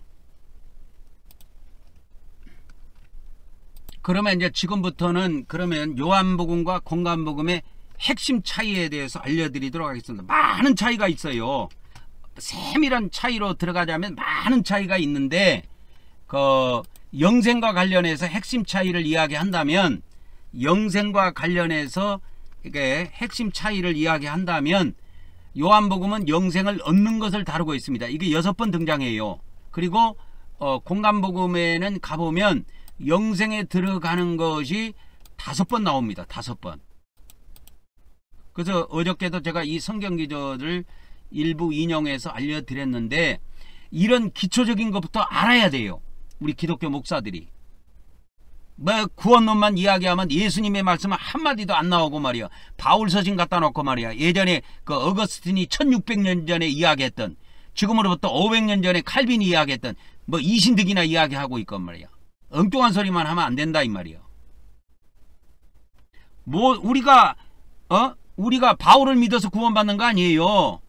우리가 예수님을 믿어야 구원받는 거예요. 모든 대권은 예수님한테 주셨지 바울한테 주신 게 아니에요, 여러분. 바울의 14권의 서신서를 보세요. 나를 믿어야 구원받는단 말이 있는가? 그러나 예수님은 나를 믿는 자는 영생 얻는다고 이거 담대하게 선포하잖아요. 그것을 선포할 수 있는 사람은 예수님 외에는 없습니다. 왜? 예수님만이 하나님의 아들이시기 때문에 가능한 거예요. 근데 기독교 목사들이 같은 성경 안에 있다고 예수님 말씀과 바울이 이야기한 그 말씀과 예수님이 하신 말씀을 동격으로 놓고 막 이야기해요. 여러분, 이 세상에도 어떤 사람이 얼마나 권위를 갖고 있느냐에 의해서 말의 가치가 달라지는 거예요. 대통령이 한마디 하는 것하고 저 밑에 어린애가 한마디 하는 말하고 그게 같습니까? 일반 평민이 한마디 한 말하고 대통령이 한마디 한 말씀 한 거하고 그게 무게가 같습니까? 똑같은 게 아니에요. 그래서 우리 기독교는 이런 가장 기초적인 것부터 알고 들어가야 됩니다. 어저께도 이 부분에 대해서 내가 이야기했지만 오늘 또 반복하는 거는 뭐냐면 이런 기본적인 것이 아무것도 모르는 상태에서 나와요. 목사들이 신학을 졸업하고 나와서 목사 안수 받는다고. 그래서 내가 돌팔이가 뭐라고 그랬어요? 돌팔이를 사전을 찾아보면 제대로 된 자격이나 실력이 없이 전문적인 일을 하는 자를 돌팔이라고 이야기한다고 우리나라 국어사전에 그렇게 돼 있다고. 돌팔이라는 뜻이. 그러니까 목사라고 하는 사람들이 목사직을 수행하는 데 있어서 성경을 해석하는 데 있어서 전문적으로 완벽한 해석을 해낼 수 있어야 되는데 이것이 해석이 안 되니까 한 번 구원은 영원한 구원이 맞다. 또 한쪽에서는 한 번 구원은 아니다. 영원한 구원이 아니다. 어떤 사람은 칼빈이 주장한 게 맞다. 어떤 사람은 알미니안이 주장한 것이 맞다. 나는 칼빈이 주장했든 알미니안이 주장했든 그런 건 나는 신경 안 써요. 예수님이 뭐라고 주장했는가 나는 그거에 중심을 둔다니까. 그래서 성경으로 이렇게 해석을 해야 되는 거예요. 성경. 구원론이든 뭐든 이야기할 때 예수님의 말씀을 기본으로 가지고 이야기해야지, 무슨 기독교 목사들하고 대화를 하다 보면 구원론 이야기하다 보면 이신득이부터 어떻게 나오냐고. 그게 예수님이 한 번도 이야기해 본 적이 없어요. 의롭다함을 얻는다. 믿음으로 의롭다함을 얻는다. 그거 예수님이 한 번도 말해 본 적이 없어요. 그래서 이 신약 성경에 보면 자, 믿음으로 의롭다 함을 얻는다 해가지고 이거를 쳐보면 봐보세요. 어디부터 나오냐. 로마서 3장 28절부터 나온다고. 이렇게 로마서 3장 30절, 그 다음에 로마서 4장 5절, 그 다음에 로마서 5장 1절, 갈라디아서 2장 16절, 그 다음에 갈라디아서 3장 24절, 야고보서 2장 24절. 그래서 야고보서 2장 24절에 사람이 행함으로 의롭다함을 받고 믿음으로만 의롭다함을 받는 것이 아니다니까요. 근데 야고보서가 이 성경 안에 들어와 있잖아요. 이게 하나님 말씀으로 우리가 인정하잖아. 근데 기독교는 이걸 인정 안 합니다. 여러분, 천주교는 이 야고보서 2장 24절이 천주교의 구원론 안에 실제로 이게 본보기로 들어와 있어요. 야고보서 2장 24절을 들어와 있습니다. 마태복음 7장 21절도 들어와 있고, 구원론 해석에 있어서 천주교는 이 야고보서 2장 24절이 들어와 있지만 개신교는 이런 게 들어와 있지 않다고. 믿음으로만 의롭다 하는 거, 그러니까 갈라디아서하고 뭡니까? 로마서 중심으로 되어 있는 거예요. 우리 기독교의 이 칭의로는. 그래서 이 바울 서신 중에서 가장 먼저 기록됐다고 보는 것이 갈라디아서예요. 그리고 갈라디아서 다음에 어저께도 이야기했지만 데살로니가 전후서, 그 다음에 고린도 전후서, 다음에 로마서로 보고 있습니다. 그 순서가 그렇게 되어 있어요. 근데 이 로마서라고 하는 거, 이 갈라디아서라고 하는 거는 전부 다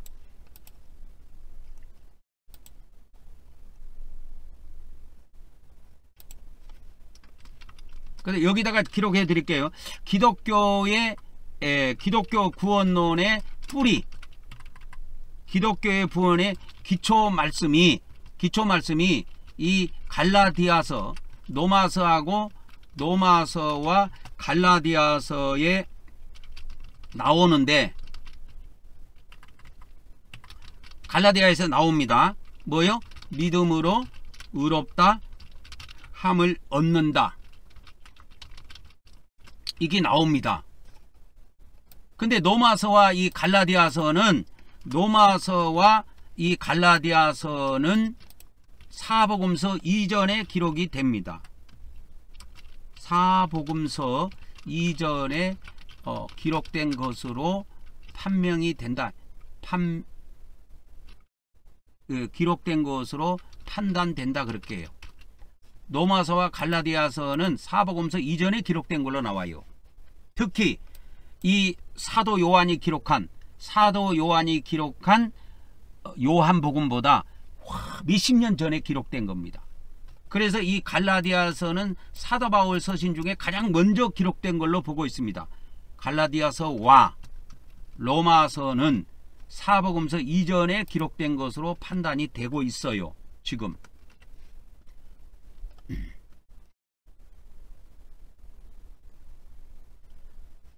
그래서 우리는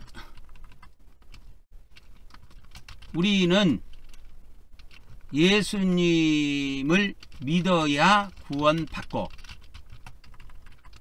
그 다음에 또 구원론을 우리가 만들 때도, 예수님의 말씀을 중심으로 구원론을 만들어야 한다는 것이 저의 입장이에요. 근데 기독교의 구원론은 어저께도 제가 말씀을 드렸지만 기독교 구원론은 미안하지만 예수님의 말씀을 중심으로 만들어진 구원론이 아니에요. 전부 다 갈라디아서나 로마서 이런 것으로 되어 있습니다.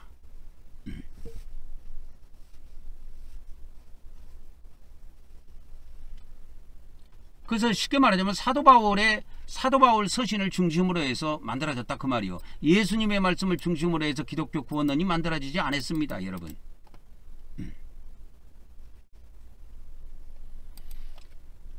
그래서 성경의 구원론을 만들 때 예수님 말씀을 중심으로 해서 만들어져야 된다 그 말이요. 그래서 제가 오늘 또 여러분들에게 이 요한복음과 공관복음의 핵심 차이, 영생에 관련해서 핵심 차이를 또 말씀드리려고 하는 거예요. 그러니까 어저께 있었던 그 내용들에 대한 반복이라고 보면 됩니다. 그래서 요한복음에는 영생을 얻는 것이 6번 나와요. 영생을 얻다. 아이오니오스 조에라 그랬지요. 이 영생이라는 건 영원한 생명의 약자입니다.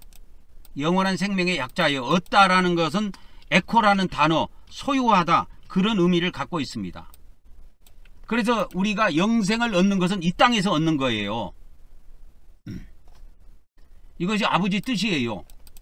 그래서 요한복음 6장 40절에 보면 아버지 뜻은 뭐냐? 아들을 보고 믿는 자마다 영생을 얻는 것이에요. 그래서 이렇게 영생을 얻는 자는 언제부터? 마지막 날에 그들을 다 부활시키시는 것입니다. 부활시키시는 거예요.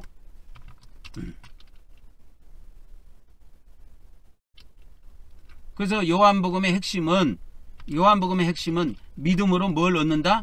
영생을 얻는 것을 다루고 있다 이 말이에요. 요한복음은.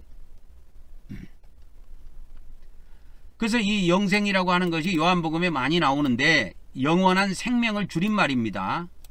영생이라는 것은 영원한 생명을 줄인 거예요. 영원한 생명. 이걸 줄이는 겁니다. 영원하니 아이오니오스 이렇게 되어 있어요. 헬라어에. 생명은 조에 이렇게 되어 있습니다. 그래서 이거 헬라어 원문에 가보면 헬라어 원문에는 이렇게 나와요. 헬라어 원문에는 어떻게 나오냐면 조엔 아이오니온 이렇게 되어 있습니다. 조엔 아이오니온. 조엔 아이오니온. 영원한 생명을 이런 뜻이에요. 이게 목적격이거든요. 그리고 목적격 여성 단수입니다.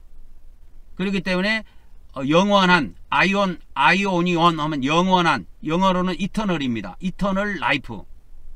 근데 이 헬라어는 저렇게 쓰지만 영어는 이렇게 안 쓴다고. 영어는 형용사가 앞에 와요. 명사가 뒤에 가고. 근데 헬라어는 그런 식으로 안 써. 형용사가 대부분 뒤에 가요. 그래서 영어로는 이터널 라이프 해갖고 영원한 생명 그렇게 되어 있습니다. 영원한 생명.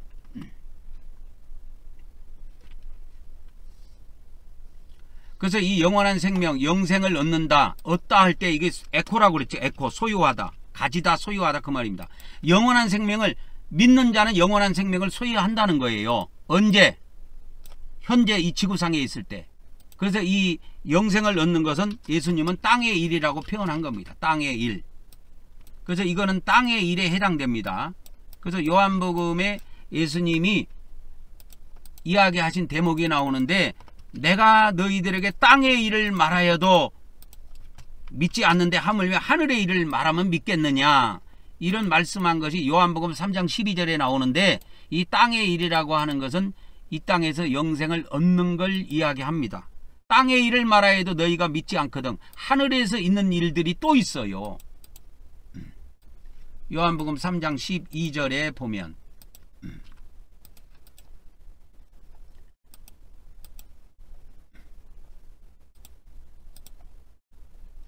그래서 땅의 일들이 있고 하늘의 일들이 있다란 것입니다. 근데 여기에서 이렇게 단수로 되어 있는데 우리나라 말에는 단수로 되어 있는데 이게 헬라어 원문에 가면 다 복수로 되어 있어요. 이제 땅에서 일어나는 일들이 한 가지만 있는 게 아니야. 그 다음에 하늘에서 있는 일들도 한 가지만 있는 게 아니고, 그래서 이게 헬라어 원문에는 다 복수로 되어 있다니까 이게. 근데 이 기독교 성경의 특징은 뭐냐면 복수를 표시 안 했다는 것이 또 단점이야. 복수를 아예 표현을 안 해요. 근데 이 킹제임스에서는 그런 걸 표현해 보려고 노력들을 좀 했어. 땅의 것들 이렇게 해갖고 복수로 되어 있지요. 그 다음에 하늘의 것들 이렇게 복수로 킹제임스에서는 이렇게 표현을 한 겁니다. 이 LSV라고 그 헬라어 원문 히브리어 원문을 영어로 원어를 직역한 성경이 있는데 거기도 heavenly things 이렇게 돼 있죠. 하늘의 일들, 그 다음에 earthly 땅의 일들. 항상 영어에는 정관사 더가 이렇게 붙습니다. 그래서 영어에서는 명사 앞에 관사를 붙여요. 하나일 때는 부정관사 하나 어를 붙이고, 그렇지 않는 경우에 어떤 특정한 것을 지칭할 때는 정관사를 이렇게 대부분 붙입니다.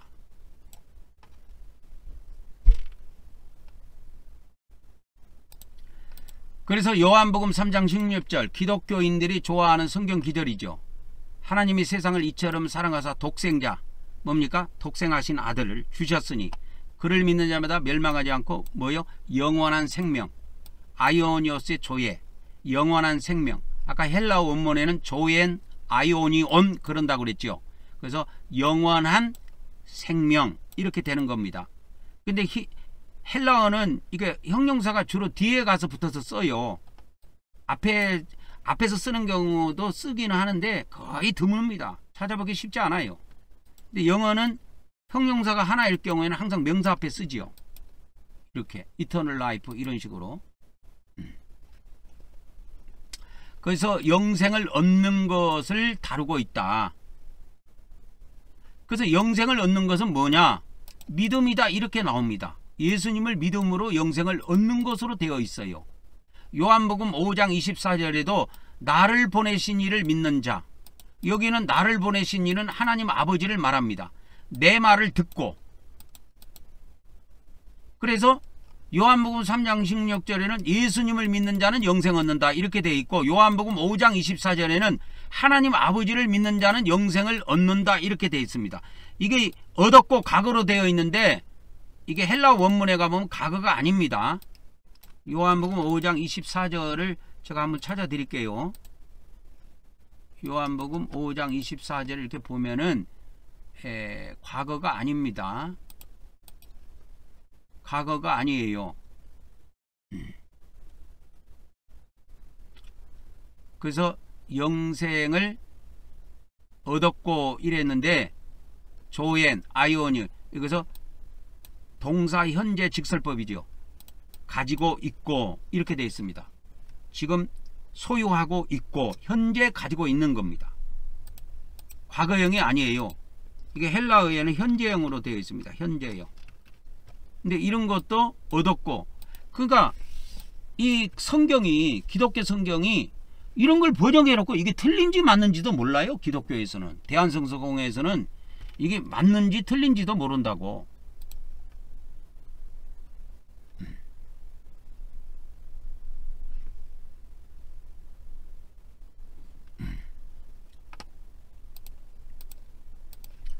그래서 심판에 이르지 아니하느니 사망에서 생명으로 옮겼다. 그 다음에 요한복음 5장 39절입니다. 성경에서 영생을 얻는 줄 알고 너희들이 성경을 연구한다. 이 성경이 곧 나에 대해서 증언하고 있다.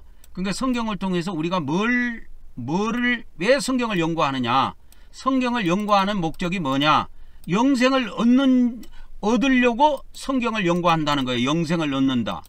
영생이라는 건, 영생을 얻는다는 것은 영원한 생명입니다. 영원한 생명. 영원한 생명을 소유하려고 성경 연구를 한다 이 말입니다.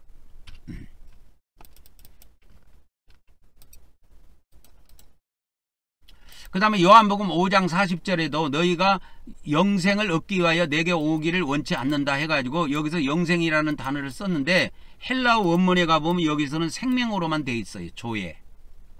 이거는 그래서 생명으로 번역해야 되지 영생으로 번역하면 안 됩니다. 그 다음에 요한복음 6장 40절에 보면 아까 이야기했던 내 아버지 뜻. 아버지 뜻이 뭐냐? 아들을 보고 믿는 자마다 뭐 얻는 거다? 아들을 보고 믿는 자마다 영생 얻는 것이 아버지 뜻이다 이거요. 이것이 요한복음에 나타난 하나님의 뜻이고 아버지 뜻입니다. 근데 공관복음에는 완전히 달라요. 공관복음에 나타난 하나님의 뜻은 전혀 달라요. 그래서 공관복음에서는 공관복음에 나타난 그 아버지의 뜻, 하나님의 뜻은 계명을 지키는 것으로 나옵니다. 계명은 지키는 것이며 이와 같이 계명을 지킨 자들이 먼저 어디에 들어간다? 먼저 영생에 들어가는 것을 증언하고 있다 이 말이요. 이게 공관복음의 핵심입니다, 여러분. 공관복음의 핵심은 영생에 들어가는 것인데 누가 들어가느냐? 기독교에서는 예수님 믿으면 들어간다고 이제 다 거짓말이에요. 성경에 없어요. 그거 안 나와요. 그래서 기독교의 구원론에 보면 이신득이 하면 이신득이로 구원받은 사람들, 이신득으로 그 영혼 구원받은 사람들은 믿음으로 천국도 들어간다고 이야기하는데 예수님은 공관복음에서 믿음으로 이 영생에 들어간다고 이야기한 것이 안 나옵니다. 그러면 이 영생에 들어가는 것을 공관복음에서는 어떻게 다루고 있느냐?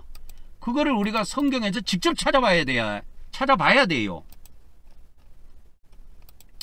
자, 기독교의 지금 구원론의 맹점이 있어요. 기독교 구원론의 맹점이 뭐냐면 이신득이로 영원히 구원받은 자들은 사후에 천국도 들어간다고 주장합니다. 근데 저는 항상 하는 이야기지만 못 들어간다고 이야기하죠. 그게 기독교 구원론처럼 만만한 것이 아니에요. 그래서 이 공관복음에서는 뭐를 다뤄주고 있느냐? 영생에 들어가는 걸 다뤄주고 있다 이 말이요. 그러면 영생에 들어가려면 어떻게 해야 되느냐? 마태복음 18장 8절에 보니까 영생에 들어가려면 두 손과 두 발을 가지고는 못 들어가. 한 손과 한 발을 가지고 들어갈 준비해야 돼. 두 손과 두 발을 멀쩡하게 다 가지고는 영원한 불속 지옥불에 떨어진다 이 말이요. 그래서 이 영생이라고 하는 천국에 들어가려면 내 손과 내 범죄한 손과 내 발을 잘라내라 이거요. 철저한 회개를 요구하는 겁니다. 완전한 요구를 하는 거예요. 여기에서 예수님이 주장하는 것은 영생, 즉 천국의 영생에 들어가려면 뭐요? 손발을 잘라야 한다. 이 말이 그러면 무슨 말이냐 이거요. 천국에 들어가려면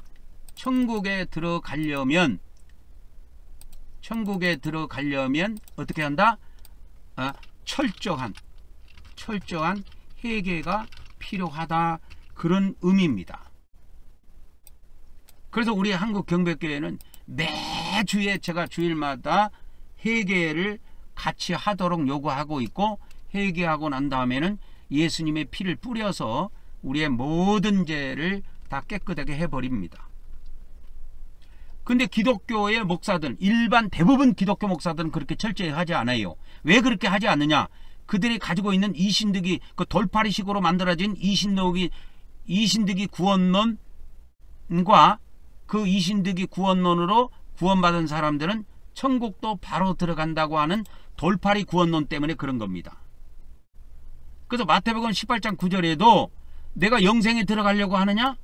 네가 천국에 먼저 들어가려고 하느냐? 그러면 내 눈알 빼내.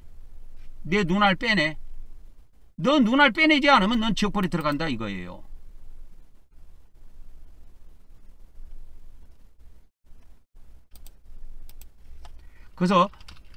그래서 범죄한입니다. 범죄한 눈알을 빼내야 어디에 들어간다? 영생에 들어간다 이 말이요. 영생에 어떻게 한다? 들어간다 이 말이요. 빼내야. 그럼 눈알을 빼내지 않으면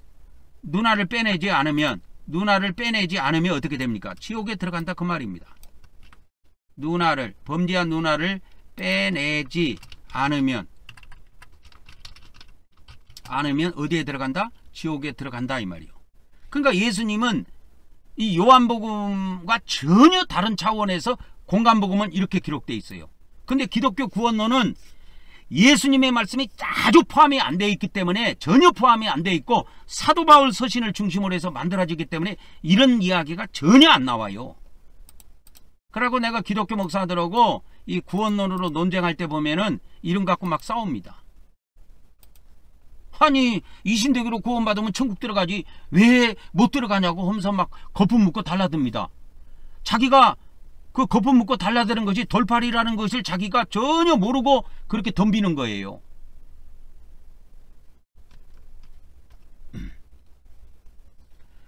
마태복음 5장 25장 46절에도 악인은, 그들이라고 하는 것은 악인을 말합니다. 악인들은 영벌에, 의인들은 영생에 들어간다 이 말이야. 여기서 의인이라고 하는 것은 양과 염소 비유에 나오는 의인인데 행위를 말해요. 행위의 의인을 이야기합니다. 행위의 의. 그 어디 보면 나오냐면, 옥에 갇혔을 때 옥에 갇힌 사람을 돌아봤어. 그 굶주리고 있을 때 먹을 것을 줬어. 옷이 없을 때 옷이 없어갖고 헐벗고 있을 때 그들이 입을 옷을 줬어. 그러한 행위의 의의가 기록이 되어 있어요. 여기서 마태복음 25장 46절에 말하는 의인이라는 것은 믿음으로 의롭게 된 사람을 말하는 게 아닙니다. 이신득이를 말하는 것이 아니고 이행득이를 말하는 거예요. 이행득이. 근데 우리 기독교는 이행득이가 없습니다. 기독교는 오직 이신득이만 주장한다 이 말이요. 근데 저 이기방은 뭘 주장해요? 이신득이와 이행득이를 두 개 다 주장하는 거예요. 저는 야고보서 아까 2장 몇 절에 24절에 우리가 믿음으로만 의롭게 되는 것이 아니다. 행위로도 의롭게 된다.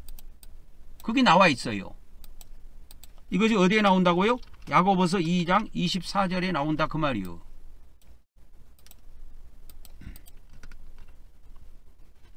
그래서 마가복음 9장 43절에도 보면 여기도 나와요. 내 손이 범죄하면 손을 찍어내버리라. 그래서 장애인으로 이와 같이 한 손을 가져야 영생에 들어간다는 거예요. 그래서 아니래 두 손을 가지고 멀쩡하게 천국 들어가려면 못 들어간다. 그런 사람은 다 지옥 들어간다 그 말이요. 그래서 천국에 못 들어간 자는 지옥에 들어가는 것을 이야기하는데, 그러면 이 지옥은 누가 들어가느냐? 두 눈을 가지고 멀쩡하게 천국 들어가려고 하는 자들이 들어간다 이 말이요. 그리고 마가복음 9장 45절에도 내 발이 범죄하면 그 발을 잘라내야 이와 같이 천국에 들어간다 이 말이요.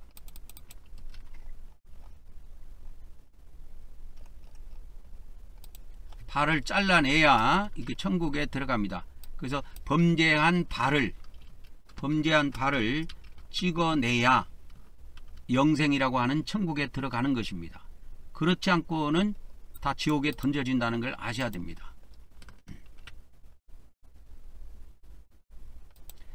그래서 기독교 구원론에 맹점이 있습니다. 자, 영생을 얻는 것과 영생에 들어가는 것으로 내가 표현해 줄게요. 기독교 구원론을. 근데 기독교 구원론에는 그런 말이 아예 안 나와요.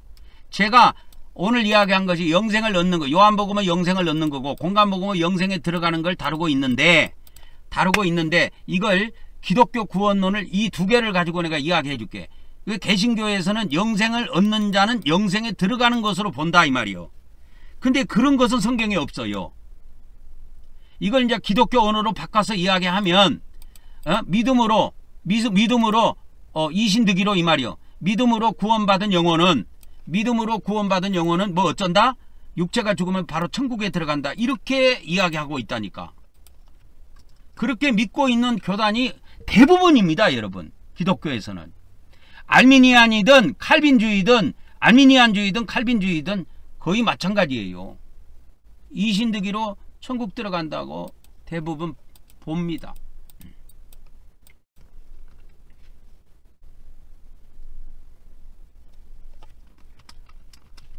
그런데 예수님은 뭐요? 영생을 얻는 것과 영생에 들어가는 문제를 별도로 뭐 했다가 구분하셨다 이 말이요. 구분하신 것입니다. 그래서 영생을 얻는 것은 어디에? 영생을 얻는 것은 어디에? 영생을 얻는 것은 어디에서 다루고 있어요? 요한복음에서.